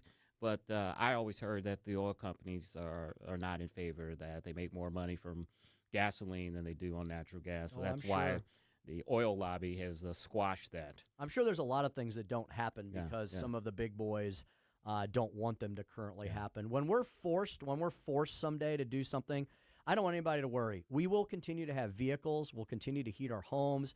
American ingenuity will lead the way on releasing us from the shackles of fossil fuels. I love the fact that God gave us these fossil fuels. We should use them while we have them. But someday we will transition. We may not be around to see it, but it will happen. I mean, look at the stuff we're experiencing now that we never thought would be possible. I think, we've done reports here about how the Army is experimenting with these small nuclear reactors to run, naval and Army bases. Submarines run on nuclear power. Maybe they should design an engine that runs on nuclear fuel. Something maybe the size of a cell phone. Exactly. You plug it into the car. Exactly. Like a little fuel cell. Yeah. You look at science fiction, and so much of it has become science fact now, right? When you go back and look at the science fiction movies of like the 70s and the 80s, and many of the things, right, that they talk about in those have now become real. Not everything, but there's a lot of things that were visionary in those movies that have now become actual real. When did you ever think you were going to carry a supercomputer around in your pocket? I always heard that the early flip phones, those were based off of the communicators that Star Trek they used in Star Trek. Right. And I've told this story. When I used to watch Star Trek growing up, I was always like, man, it would be so cool that all you had to do was talk to a computer or ask a computer any type of question, and it has the answer to anything. It's like, how cool would that be? And we're living that today. Yeah, we got one out in our lobby. Yeah. We could talk to her anytime. I'm not going to say her name because she'll start talking back. Welcome back to the Tim Jones and Chris Arps Show. Sorry, I got a frog in my throat. It is 101.9, 94.1 you're listening to. Maybe you're listening to us on your phone. Your phone's your radio. How is that possible? Download the app. Speaking of futuristic things, how amazing is that? That, Chris, maybe even Joey, it might be old enough to remember that growing up, the only way you could listen to the radio was to turn on a radio. That is not true any longer. You can download an app onto your smartphone or your smart TV, and you can watch us, listen to us anywhere on the planet that you have a Wi-Fi or a cellular signal. So do that, and you'll never be without News Talk STL. You just brought something up to me. When I was at Linda Ragsdale, who's running for O'Fallon. Yeah, I was City at that event Council. last night. That was a fantastic event. We have a lot of listeners in O'Fallon. Great event. But actually, somebody said that to me. There's like, I listen to the radio on my app, and I'm like, oh my God, if Jeff Allen could hear this, he would be grinning from ear to ear. But he was like, that's how I listen. You'd be so excited. I want you to go to, we want you to go to newstalkstl.com because we have a ton of events coming up. We're going to speak about one of those events in about 10 minutes with in-studio guest Mark Schmitz. He is the father of Jared Schmitz, whose memory we honor every day. We really do. And you know how we do that? There is if you're watching us on Rumble, Facebook, Twitter, YouTube, or Instagram, there is the Freedom 13 flag right behind executive producer extraordinaire Joey V. And there is Jared Schmitz's name, third line down. So we honor the Freedom 13. We honor Jared Schmitz every single day. And every once in a while in the studio, it catches my eye. I make sure to take a good hard look at it. Their lives, your freedom is what is posted on the flag. Well, they got an event coming up. It is the Salute Our Troops Gala, February the 27th, Foundry Art Center in St. Charles. We're going to get all the details to you momentarily when Mark Schmitz joins us in studio. And, Chris, I know you're excited to meet Mark Schmitz in the flesh. I am. I've heard him many times here on News Talk STL, but I've never had the honor of meeting him in person, so I am definitely looking forward to that. Lots of other great stuff at newstalkstl.com. There's a photo. Chris, you can hold it up because there's a photo on the website, so I guess it's legal now. There's a photo of what we're giving away on Monday. Look at where that you got beauty. Trump bobbleheads, baby. Woo. How hilarious is that? The best bobblehead ever. We're giving away the best bobblehead ever on Monday, President's Day, and we will be giving them away throughout the entire day. We will be giving them away on Mike Ferguson's show with Susie Moore, on Vic and Ken, Vic Porcelli's show, on Jamie Allman, on Tony Colombo, Jones and Arps, and so on and so forth. So you just got to tune in and listen, and you could win a Trump bobblehead. We'll tell you what to do on Monday, okay? So you got to listen on Monday. I can't believe next Monday's President's Day already, halfway through the month. And then 8 more days to go and the month is over. Indeed. We will head to Lincoln Days next week as well. Hope to see you in Springfield. And then the gala is at the end of February. We'll be heading into March. All right. Yeah. You know what? I don't think I asked you earlier. What are we talking about near the end of the show today? Oh, we're going to be talking about the end of an era in American polling, Tim. Big announcement today. And kind of a shock a little bit. Oh. And I'll give more details on that at the end of the show. The end of an era in American polling. End of an era. Yeah. Indeed. It truly is. All right, Speaker's Stump Speech will be basically based around a clip I found today, a montage that was played on Capitol Hill, and I wish every American could see this. I know C-SPAN and some of the networks carried it, but it was played by Congressman Scott Fitzgerald from Wisconsin, and it will be the subject of today's Speaker's Stump Speech. How about living in reality and not believing their lying eyes? Listen to me, listen to me. I'm very consistent. I'm a very stable genius. It's time for the Speaker's Stump Speech, sponsored by Hanson's Tree Service at hansonstree.com. Nation of immigrants. We're also a nation of laws. Undocumented workers broke our immigration laws, and I believe that they must be held accountable. They've committed a crime, deport them. No questions asked, they're gone. No great nation can be in a position where they can't control their borders. While we need to address the issue of immigration and the challenge we have of undocumented people in our country, we certainly don't want any more coming in. Every place in this country are rightly disturbed by the large numbers of illegal aliens entering our country. The jobs they hold might otherwise be held by citizens or legal immigrants. The public service they use impose burdens on our taxpayers. That's why our administration has moved aggressively to secure our borders more by hiring a record number of new border guards, by deporting twice as many criminal aliens as ever before, by cracking down on illegal hiring, by barring welfare benefits to illegal aliens. Illegal immigration is wrong, plain and simple.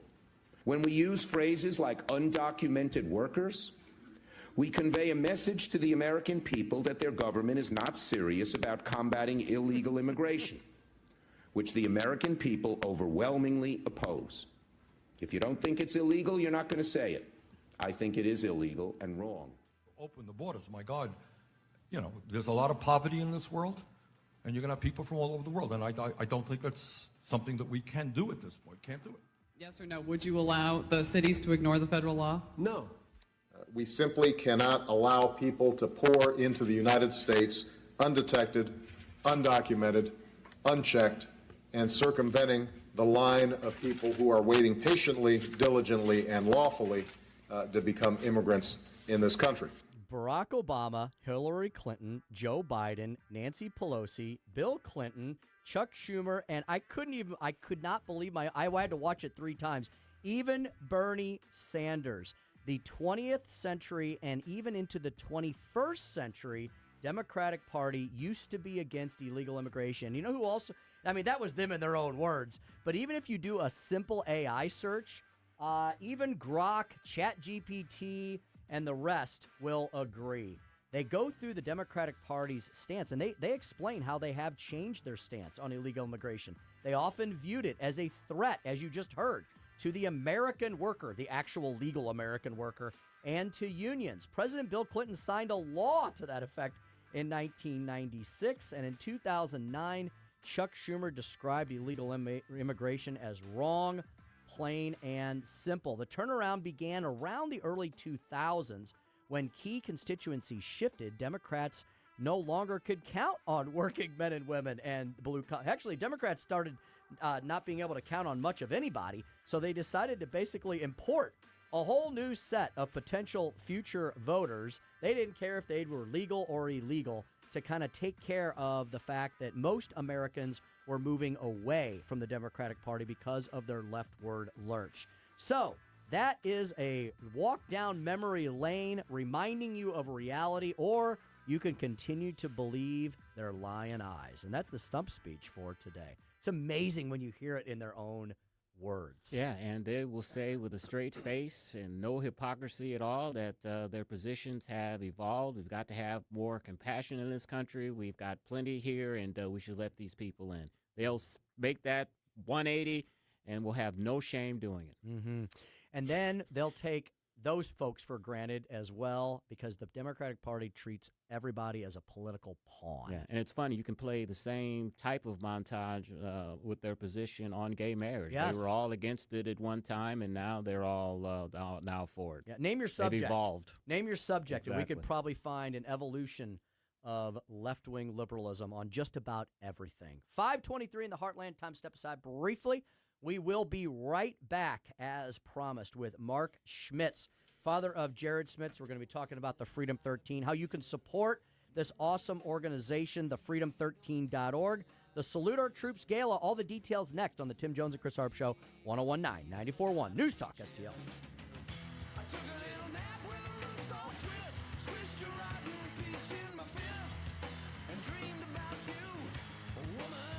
Follow us on Rumble at News Talk STL.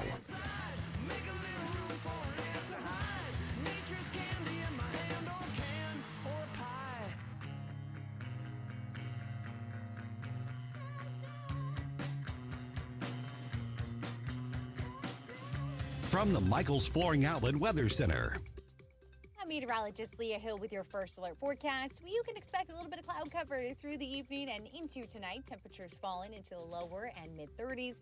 We have southerly airflow, and this is going to help warm us up on Friday. It's a gorgeous day, mostly sunny skies, a high temperature near 60 degrees. Enjoy Friday because Saturday brings us daytime rain chances, and you can expect some showers continuing through the day before exiting early on Sunday. With your first alert forecast, I'm meteorologist Leah Hill. Looking for the perfect way to say I love you this Valentine's Day? Anthony's Produce has you covered. Get our amazing combo special. 1 dozen beautiful roses and 1 dozen delicious chocolate-covered strawberries for just $39.99. It's romance made easy. Available February 9th through the 15th only, so don't wait. Order online at anthonysproduce.com. Call 636-936-0496 or visit us at 701 Jungerman Road. I've told you how Tom Shaw Realtors can help you buy, sell homes, farms, acreage. Listen to what Tom Shaw Realtors did in 2025. More than 100 properties sold, $52 million in sales. ShawRealtors.com. I've got Dr. Michael Lewis here, West Point graduate, physician, and retired Army colonel. Is considered the world's leading expert on the use of omega-3s for traumatic brain injury and concussions. Stuart Tomp brings over 30 years of experience in the supplement industry, brought $1 billion of products to the market, and has appeared in over 6,000 media interviews worldwide, and travels internationally and teaches on health. Stuart Tomp here, and I've come across the biggest breakthrough in personalized nutrition I've seen in 25 years. Dr. Lewis here. You know, for the first time, we can measure cellular and gut health. So you can start testing and stop guessing and make decisions based on real data. I'm working with world-class scientists and physicians, and what they're doing is changing everything. You can message me at elizabeth@statmedicalllc.com. That is Elizabeth at StatMedicalLLC.com. If you have a tree that you think is dead, it might not be dead. Why don't you try to save it first with Roots Plus? Roots Plus can help you save your tree and keep your cash. RootsPlusLLC.com. That's RootsPlusLLC.com or 314-440-3662. This Winter Games Update brought to you by Corel Roofing and Best Buy Flooring. Westwood One Sports presents this special update on the 2026 Winter Games. Chloe Kim, the American snowboarding superstar, settled for the silver medal in the halfpipe. She had won the gold in the last 2 games, but 8 years after she won as a 17-year-old, Kaun Choi of South Korea surpassed Kim in the last of her 3 runs. I'm aware that I can't do this forever. I think seeing that this sport is left in very good hands. I mean, Kaun is the hardest working. She's talented, but she works hard. And so I couldn't be more proud of her. Yeah, it was such an honor to compete with her today.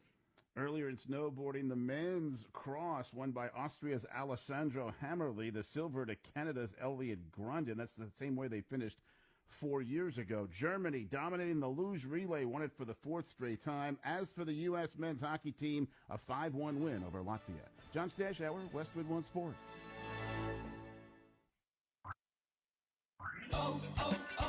O'Reilly. Check engine, ABS, or maintenance light on? Take the guesswork out of your warning lights with O'Reilly Veriscan. The service is free and provides a report with solutions verified by ASE certified master technicians. And if you need help, we could recommend a shop for you. Ask for O'Reilly Veriscan today. O'Reilly Auto Parts. Okay, I have to tell you, I was just looking on eBay where I go for all kinds of things I love, and there it was. That hologram trading card. One of the rarest, the last one I needed for my set. Shiny like the designer handbag of my dreams. One of a kind. eBay had it, and now everyone's asking, ooh, where'd you get your windshield wipers? eBay has all the parts that fit my car. No more annoying, just beautiful. Millions of finds, each with a story. eBay. Things, people. This hour of Jones and Arps is brought to you by Stifel. Contact your Stifel financial advisor at stifel.com. That's STIFEL.com.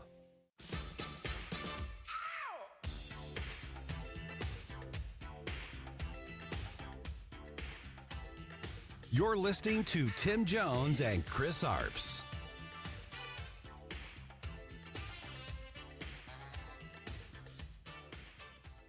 A judge has just blocked Defense Secretary Pete Hegseth from taking action against Democratic Senator Mark Kelly's rank and pay over his appearance in a video urging the military to resist illegal orders. The Pentagon has made this argument that there are limited free speech rights for active duty military members, but Senator Kelly is retired military, and there is no judicial precedent of restricting those First Amendment rights for retired members. The battle between Hegseth and Kelly continues, Chris. Yeah, and he does have First Amendment rights. He is a senator, but I think there is a such thing of having some type of restraint, especially when we have troops in harm's way and giving them mixed messages. It's not a good thing for their safety and for the safety of the United States. Indeed. Thankfully, he very much appears to be the exception and not the rule, not the military folks that I know. And not with the folks who are doing everything they can to support them, like our in-studio guest here. We've got Mark Schmitz back in studio. He came from his cubicle that we've put up for him in the back of the station. Mark, thanks so much for being so willing to jump on air with us, and we're so happy to support the Freedom 13 and everything you're trying to do for our military men and women. I really appreciate you guys giving me the voice. Yeah. Definitely. Absolutely. Let's talk about the gala. Let's talk about the Freedom 13. Let's talk about your son, Jared. First of all, if I was you, I don't know that I could have done everything you've done. It's just amazing. But I imagine this is a bit cathartic for you to have dived in the way you have and to give. You have. I've seen you in action, and I don't know that I have that much to give. You are an amazing human being who wants to just help out everyone who's doing so much for our nation.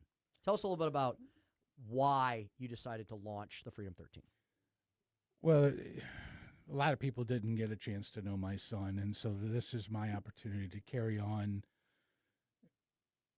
in a nonprofit realm what encompasses who my son was. He cared about everybody. And so therefore, you know, you look around and you see these veterans, you see the law enforcement and what they go through, and so many people have no idea what that means and what they deal with on a daily basis. But there's just not enough organizations out there to take care of the problems that arise by having an occupation like that. So we analyzed what other organizations were doing, and we tried to identify where there were some weaknesses, some holes, and that's what we're trying to fill. So with our organization, we're catering to the veterans' mental health, but also through therapeutic nature. So all of our camps are going to be on 100 acres of land, and they're going to be open year-round versus just a handful of sessions a year. And we'll keep a camp director on site living there permanently with their family, and they'll either be a former law enforcement or former veteran, and they will coddle to everybody that comes through. I mean, they'll handle all the day-to-day operations and help them we're trying to build the safe places where other outside organizations can bring their niche expertise in. I'm definitely not a mental health expert by any means, and I will never pretend to be. So I'm going to rely on those companies and organizations that really know what they're doing and provide the places where they can come and cater to the guests that are staying with us for a week. Excellent vision. Mark, we've all, of course, have heard about the unfortunate event that took your son's life, and sometimes that overshadows who the actual person was. Tell us, who was Jared Schmidt? Who was your son? Jared, well, first and foremost, he was always known as the ladies' man. Oh, okay. But he was the kindest soul. I don't think the kid has ever had an enemy, as far as I can think back. He was the type that would step in between a situation at high school where there's a bully situation going on. He wasn't a big kid, but he didn't care. He knew the difference between right and wrong, and he took a stand and made sure that whoever was being bullied had somebody there to have their back. And he carried that forth into the Marine Corps. It was a perfect fit. You know, he told us at the age of 8 he wanted to be a Marine. And wow. I still remember back then, you know, you take that with a grain of salt at that age, but because when I was 8, I wanted to be a sniper, a trash man, and an astronaut. So, but junior year, he really kicked it into high gear and was dead set, laser focused on becoming a Marine, and that he did in 2019. Speaking to Mark Schmitz, father of Jared Schmitz. Mark's the founder of the Freedom 13, thefreedom13.org. Don't want to bury the lead here, Mark, so let's talk a little bit about the huge event coming up, and then we can get back into some more of the nitty-gritty and nuts and bolts as to why we're doing this. But there's a big gala. There's a big event coming up. We've been talking about it for quite a while here at News Talk STL. It is the Salute Our Troops Gala, February 27th, Foundry Arts Center in St. Charles, and you have an important deadline coming up at the end of this week. Yeah, this is a plated dinner, and our caterers are climbing up our rear ends right now. They need a final head count. So we are cutting off ticket sales this Sunday. So this weekend, day after Valentine's Day, that's your last day to get tickets. They're $200 a piece. You can get a table of 8 for $1,400. So you're essentially getting a ticket for free there. This is open bar and plated dinner. It's a black tie, but you don't have to wear a tux. I won't be wearing a tux, but I'll be doing a suit and tie. Right. We want everybody looking their best. We have an incredible guest speaker. Our keynote speaker is Adam Smith.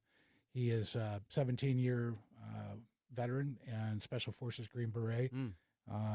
We saw him give a speech down in Texas that was the most powerful veteran suicide prevention type speech I've ever heard in my life. You know, we all hear the 22 a day, and you kind of get used to hearing it.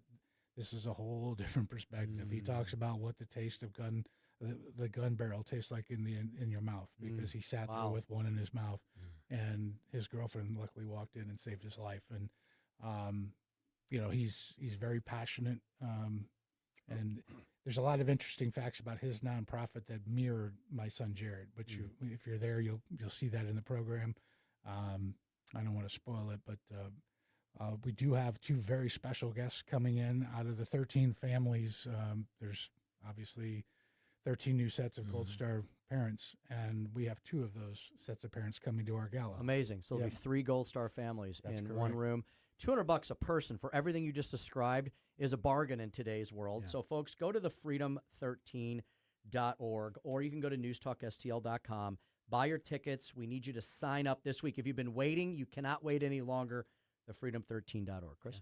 You know, we were talking about during the break, Tim and I have both put on events before, and it's a human thing. I don't know. People have a tendency to want to put things off to the last minute. They have every intention of doing it, but they wait to the last minute. I just want to implore people. I know we have probably the most patriotic audience in St. Louis, in our listening area, and I just want to implore you all to buy tickets for this event and help out this very, very worthy cause. Don't wait till Sunday. Don't wait till tomorrow. Do it today, and you won't regret doing this at all, I can assure you. We do have some enticing live auction items, That's too. right. Talk about some of that. So in addition to the food and the incredible people you're going to meet and the stories you're going to hear and the camaraderie and fellowship you're going to have, you've got some other cool entertainment items as well. I've been holding on to we released a special blend of, we call it the Devil Dog. It's got Jared on the bottle. It's a whiskey bourbon, and this is a bottle we've been selling with only yielded 282 bottles. Wow. And they're all numbered. So when one of my trips to D.C., I met with President Trump several times now, but one of those trips I took bottle number 14, 45, and 47. And I gave him bottle number 47. He was running for office at that time. He wasn't our current president yet. And I'd like to think that was a good luck charm that sent him over the edge. But in any case, he reminded me he doesn't drink. I said, I know, sir. I wanted just to have it as a memento. He went ahead and autographed bottle number 45. We are going to auction that bottle off at the gala. And I'm going to hold on to bottle number 14 for another gala down the road because I'm keeping bottles 1 through 13. Okay. So this will be the first street legal bottle. That'll get auctioned off at a later date. I also have had the pleasure of meeting with Kid Rock in person. He signed another bottle, and we have a guitar from him and also a signed autograph, and we might actually have some tickets, too, for his upcoming show in St. Louis. In addition to that, I've had the opportunity to meet with UFC fighting champion Conor McGregor. Oh, yeah. And he also signed a bottle and a flag for us, so we'll be auctioning that off, too. And then my wife, my beautiful bride, she came up with this idea. She says, since the camp's not technically open yet, because we're still working on building the remaining 11 homes out of 13 homes, she said, why don't we auction off an opportunity to hunt at the Missouri Freedom Camp? And I'm like, that's an excellent idea.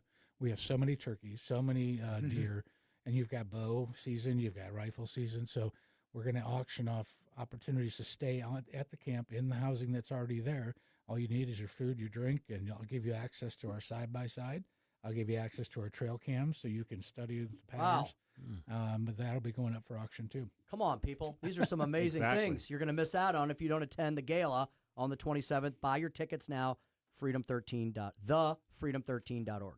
And, Mark, where is the gala going to be held again? The Foundry Arts Center in St. Charles. Oh, okay. And 2 days prior to the gala is Jared's official birthday, February 25th. I'd invite everybody out. It's free. There's no charge for this one. It's a birthday bash at the Town Square Pub and Grill in Garden Prairie. Russo and Company duo is going to be performing there, and it's just going to be a huge group of patriotic people that are singing happy birthday to a hero. So, you talked about meeting the president. How has President Trump, this administration, been as far as supporting your efforts, helping you through all this, and providing support for you all? The exact polar opposite of the previous administration, I can tell you that much, because we couldn't even get him to say our kids' names, not even once. But we've met with Trump now, I think it's 6 times. That's amazing. And Pete Hegseth and Foreign Affairs and a whole slew of them out there. Trump has been fantastic. What you see on TV is what you get in real life. I mean, we spent 6 hours at private dinner with him, and he was just shooting the breeze. I've had people ask me, what was it like to have dinner with the president? I said, well, here we are in suits and ties and dresses, right?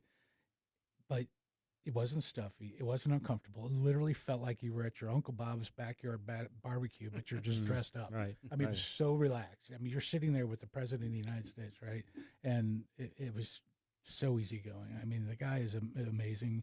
He's very genuine. He knew information about my son when we talked to him privately. I'm sure, he's being educated by his staff, which he's a busy guy. I get it.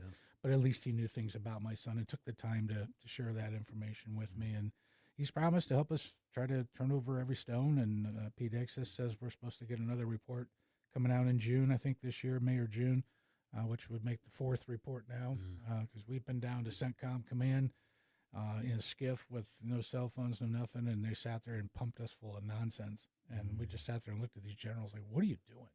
We knew more than they knew that we knew, and we were able to call them on a lot of stuff, and it's really despicable. Things need to change, and I've unfortunately found out from many other people who've lost loved ones, other Gold Star families, that the answers we're seeking we're probably never going to get. It's just the way it works, and I think that's terrible. We had another local hero that recently died shortly after Jared, Colin Arsenbloss.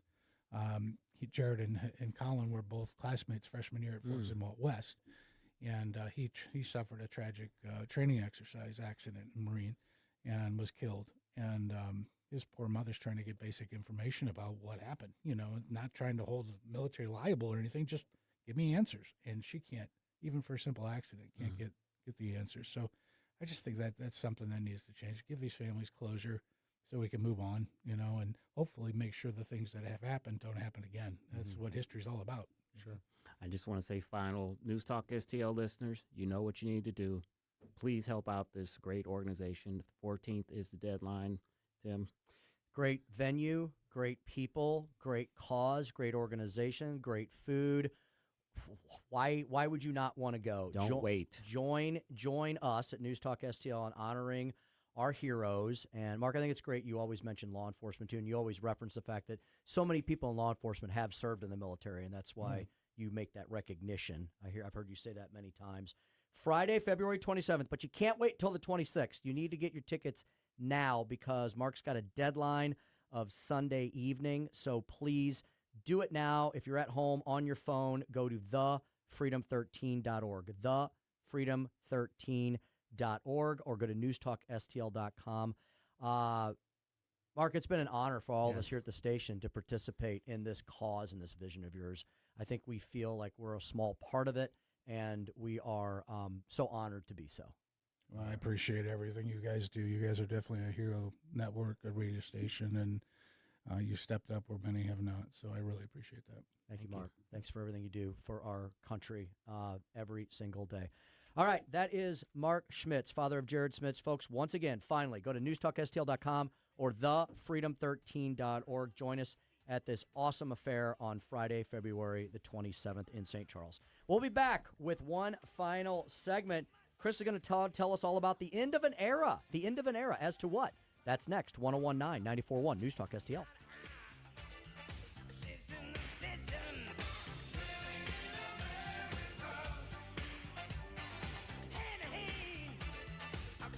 Dropping truth bombs and making you think.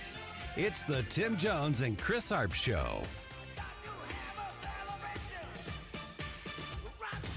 From the Michaels Flooring Outlet Weather Center. I'm meteorologist Leah Hill with your first alert forecast. You can expect a little bit of cloud cover through the evening and into tonight. Temperatures falling into the lower and mid-30s.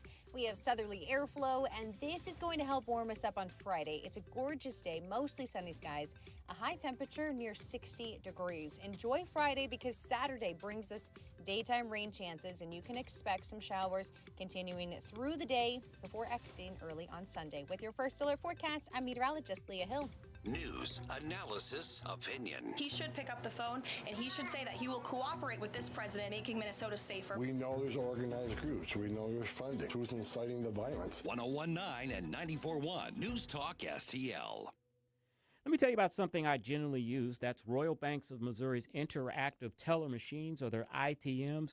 You can think of them as a branch without the lobby. You pull up, and instead of just pushing buttons on an ATM, you're actually talking live with a real Royal Banks teller on video and audio. Same service you'd get inside, just without getting out of your car. That's why I use them. They're quick, they're easy, and they're still personal. I can deposit or withdraw cash, make loan payments, cash checks, move money, and if I have a question, I'm talking to an actual human being, not a screen prompt. Here's the real advantage, the hours. Weekdays, 8 a.m. to 7 p.m., Saturdays, 9 to 2. If you don't live your life between 9 and 5, that matters. I've been with Royal Banks of Missouri for more than 20 years because they always understood that convenience isn't a luxury, it's a part of good service. 16 locations across St. Louis, St. Charles, Illinois, and Northeast Missouri. Locally owned, independently run, invested right here. Learn more at royalbanksofmo.com, royalbanksofmo.com, Royal Banks of Missouri, member FDIC, equal housing lender.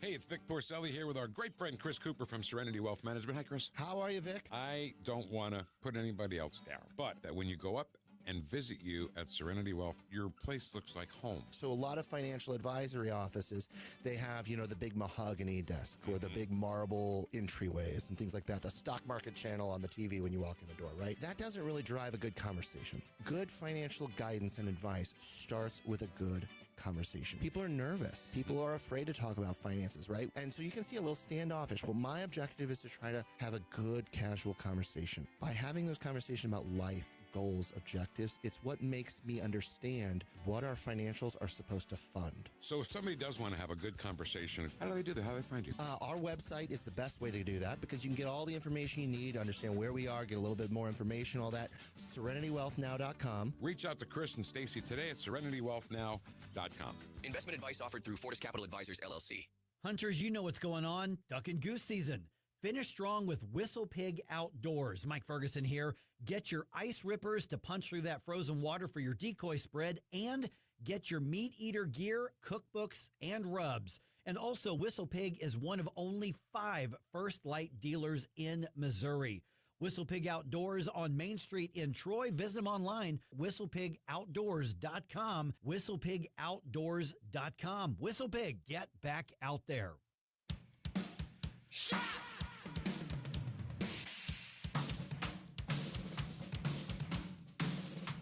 It's the Tim Jones and Chris Arps Show.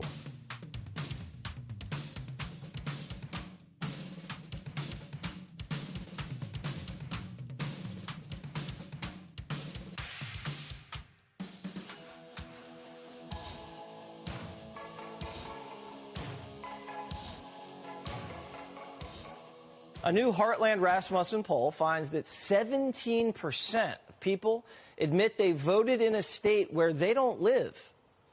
21% admitted they filled out someone else's ballot. And 8% admitted they were offered money to vote. 548 on the Tim Jones and Chris Arps Show. Does any of that surprise you, Mr. Jones? Not at all. not in the least. Have you ever had a polling company call you? Have you ever done a poll? I think I have once or twice, and a lot of times you can see when they're calling, and so I just don't have time for it. But I think I've picked up a couple times because I've been wanting to give my opinion, So, well, as I said, where's my notes here? Okay, the end of an era in American polling. Tim, Gallup will no longer track presidential approval ratings. After more than 8 decades doing so, the public opinion polling agency confirmed that to The Hill on Wednesday. The company said starting this year, it would stop publishing approval and favorability ratings of individual political figures, saying in a statement, quote, "It reflects an evolution in how Gallup focuses its public research and thought leadership. Our commitment is to long-term methodologically sound research on issues and conditions that shape people's lives, blah, blah, blah, blah." I think basically what this comes down to is there are so many freaking polling companies now that we're irrelevant when it comes to this, and we're going to focus on consumer things and that type of polling. But politics, there's just so many political polling firms now. We're getting lost in the weeds. Yeah. I think that's what it really is. It may be. I mean, go to realclearpolitics.com, and they have two polling tabs, and when you pull those tabs down, there's a bazillion different polls, and it is like looking at the forest and the trees oftentimes at the same times, and it takes a while to sift through it. So I bet they have algorithms. They're probably seeing less clicks and eyeballs on the daily tracking poll. Yeah, and they're just not relevant anymore when it comes to that because there are so many polls, and they're not really the gold standard anymore when it comes to political polling. There's so many that have surpassed them, and I think they are changing their business model and have basically gotten out of it. Remember earlier we talked about the gold medals, the silver medals, the bronze medals, how they're kind of falling apart Yes. and they're not as sturdy as they used to be in the past. This I did not know. The 2026 gold medals, they have 500 grams of silver plated with 6 grams of gold. I always thought they were completely 100% gold. Did you know that they were like gold plated? I knew that they had changed in recent decades. Chris, I think they used to be back in the day an actual gold medal, and now they're kind of like everything else, not quite what they used to be. Well, gold is what, $4,000 an ounce, expensive. so it probably the price is probably too much. Are they worth anything? Tim, that's my next thing. Oh, well, look at me. They're worth about $2,400. Oh, okay. So 500 grams of silver plated with 6 grams of gold. Okay. I kind of feel ripped off if I was a gold medal winner because I want something that's like solid gold. I don't want some gold-plated medal. And definitely something that doesn't fall apart like these medals have been doing. I think sometimes they get too cute by half. So if you look at these medals, they're almost like they're three-dimensional, but they look like they have two different halves to them. Yeah, they are. And whoever designed them must not have put the super glue in or something, because several of them I've heard have come apart at that joining joint. Yeah, I was reading about one person she won a gold medal and it fell off of the ribbon and it fell in half. It split in half when it hit the ground. So yeah, you're right. They are super gluing these things together with the 500 grams of silver and 6 grams of gold. So kind of a ripoff there. Another Winter Games story. We can't say Olympics. The Winter Games. Of course, there's always some politics in the Winter Games. Not just Americans that are making a big statement, Tim. Ukrainian Olympian was disqualified over helmet with images of war dead. Olympic officials told the athlete Vladislav Haraskevich that the helmet violated the game's prohibition on political speech. Mr. Haraskevich, who competes in skeleton, what the hell is that? That's where you face forward on the luge sled. You're face forward going 80, 90 miles an hour down an icy run. That sounds pretty ominous. Maybe that's why they call it the skeleton. I think they do, yes. Yes, it says here, it's a sledding event on ice track. He said that this week he planned to race with the helmet anyway. I don't think so, brother. If you don't have the helmet, they may not let you helmet, they're not going to let you run it. What do you think of that? I mean, I know they don't want, these are games. They don't want them to be political. I get that. But I think the world has pretty universally condemned Russia for what they have done to Ukraine. I mean, is this something you think they should kind of just let slide? Or if you do that, then you have to let all kind of political. Then you'll see athletes with Black Lives Matter on their helmets. I guess they're worried about the slippery slope, and I still haven't gotten a straight story on like how. So Russia and Belarus yes, are not participating under their flags and their countries. Is it because their countries were suspended or not allowed? They were suspended because Russia, because of the Ukrainian war, and Belarus is basically a puppet state of Russia, and so they have been suspended, but they did make an exception to allow 7 athletes from those 2 countries to be able to compete under this non-flag, non-nation. The white flag or whatever. Non-nation status. I don't know. So, here's the thing. I was trying to think, okay, I understand when we get upset. I mean, you've had some Americans make some, these young kids talking about Minneapolis and defund ICE and all that. Okay, we don't like that. But I was thinking, well, what if like some real hardcore America First, Donald Trump supporting MAGA guy started going off? I don't think I want to hear that either, Chris. You know what I mean? It's like I want the hockey players to play hockey. I want the losers to luge. I want the curlers to curl. And I want to watch sports. If I want to watch political commentary, I'll turn on Newsmax or Tim Jones and Chris Arps show. Because that's what we've been saying for the last few years. We watch sports to get away from politics so we can just watch people that are very skilled in an athletic event do what they do best. I don't need a political slogan. I don't need political speech. So I agree with you. I think sports should be political free. Keep it out of that. You're an athlete. You're very good at what you do, but you're not a foreign policy expert. You're not about, you're not a military expert. We really don't care what you think. The only political statement I want to see them make is to wrap themselves in their country's flag. Exactly. And if they make it to the podium, sing the national anthem, and Mm-hmm. I've seen a lot of very emotional ceremonies. The one thing that bothered me the other day, and there's an athlete by the name of Eileen Gu, and she's like a famous snowboarder. I think I've heard of her. Yeah. Born and raised in the U.S. She's a U.S. citizen. She attends Stanford. She's a fashion model, so she's living the American dream.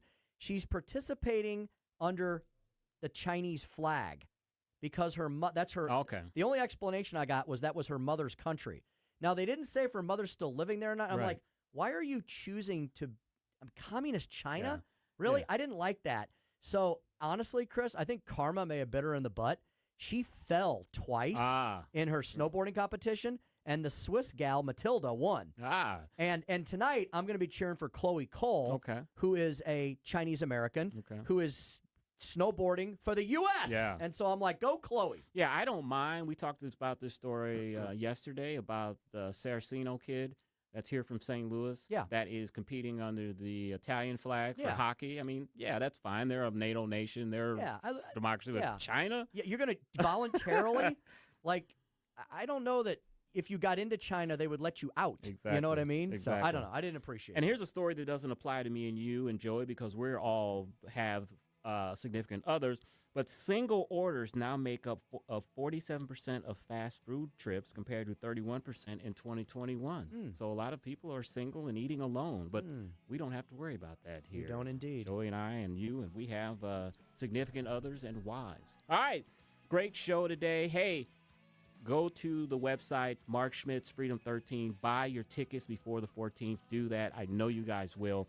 Coming up, Larry Connors USA. The story behind the story, the Charles Lindbergh baby kidnapping. You're listening to the Tim Jones and Chris Arps Show on 101.9, 94.1 News Talk STL. Drive safe and have a great evening.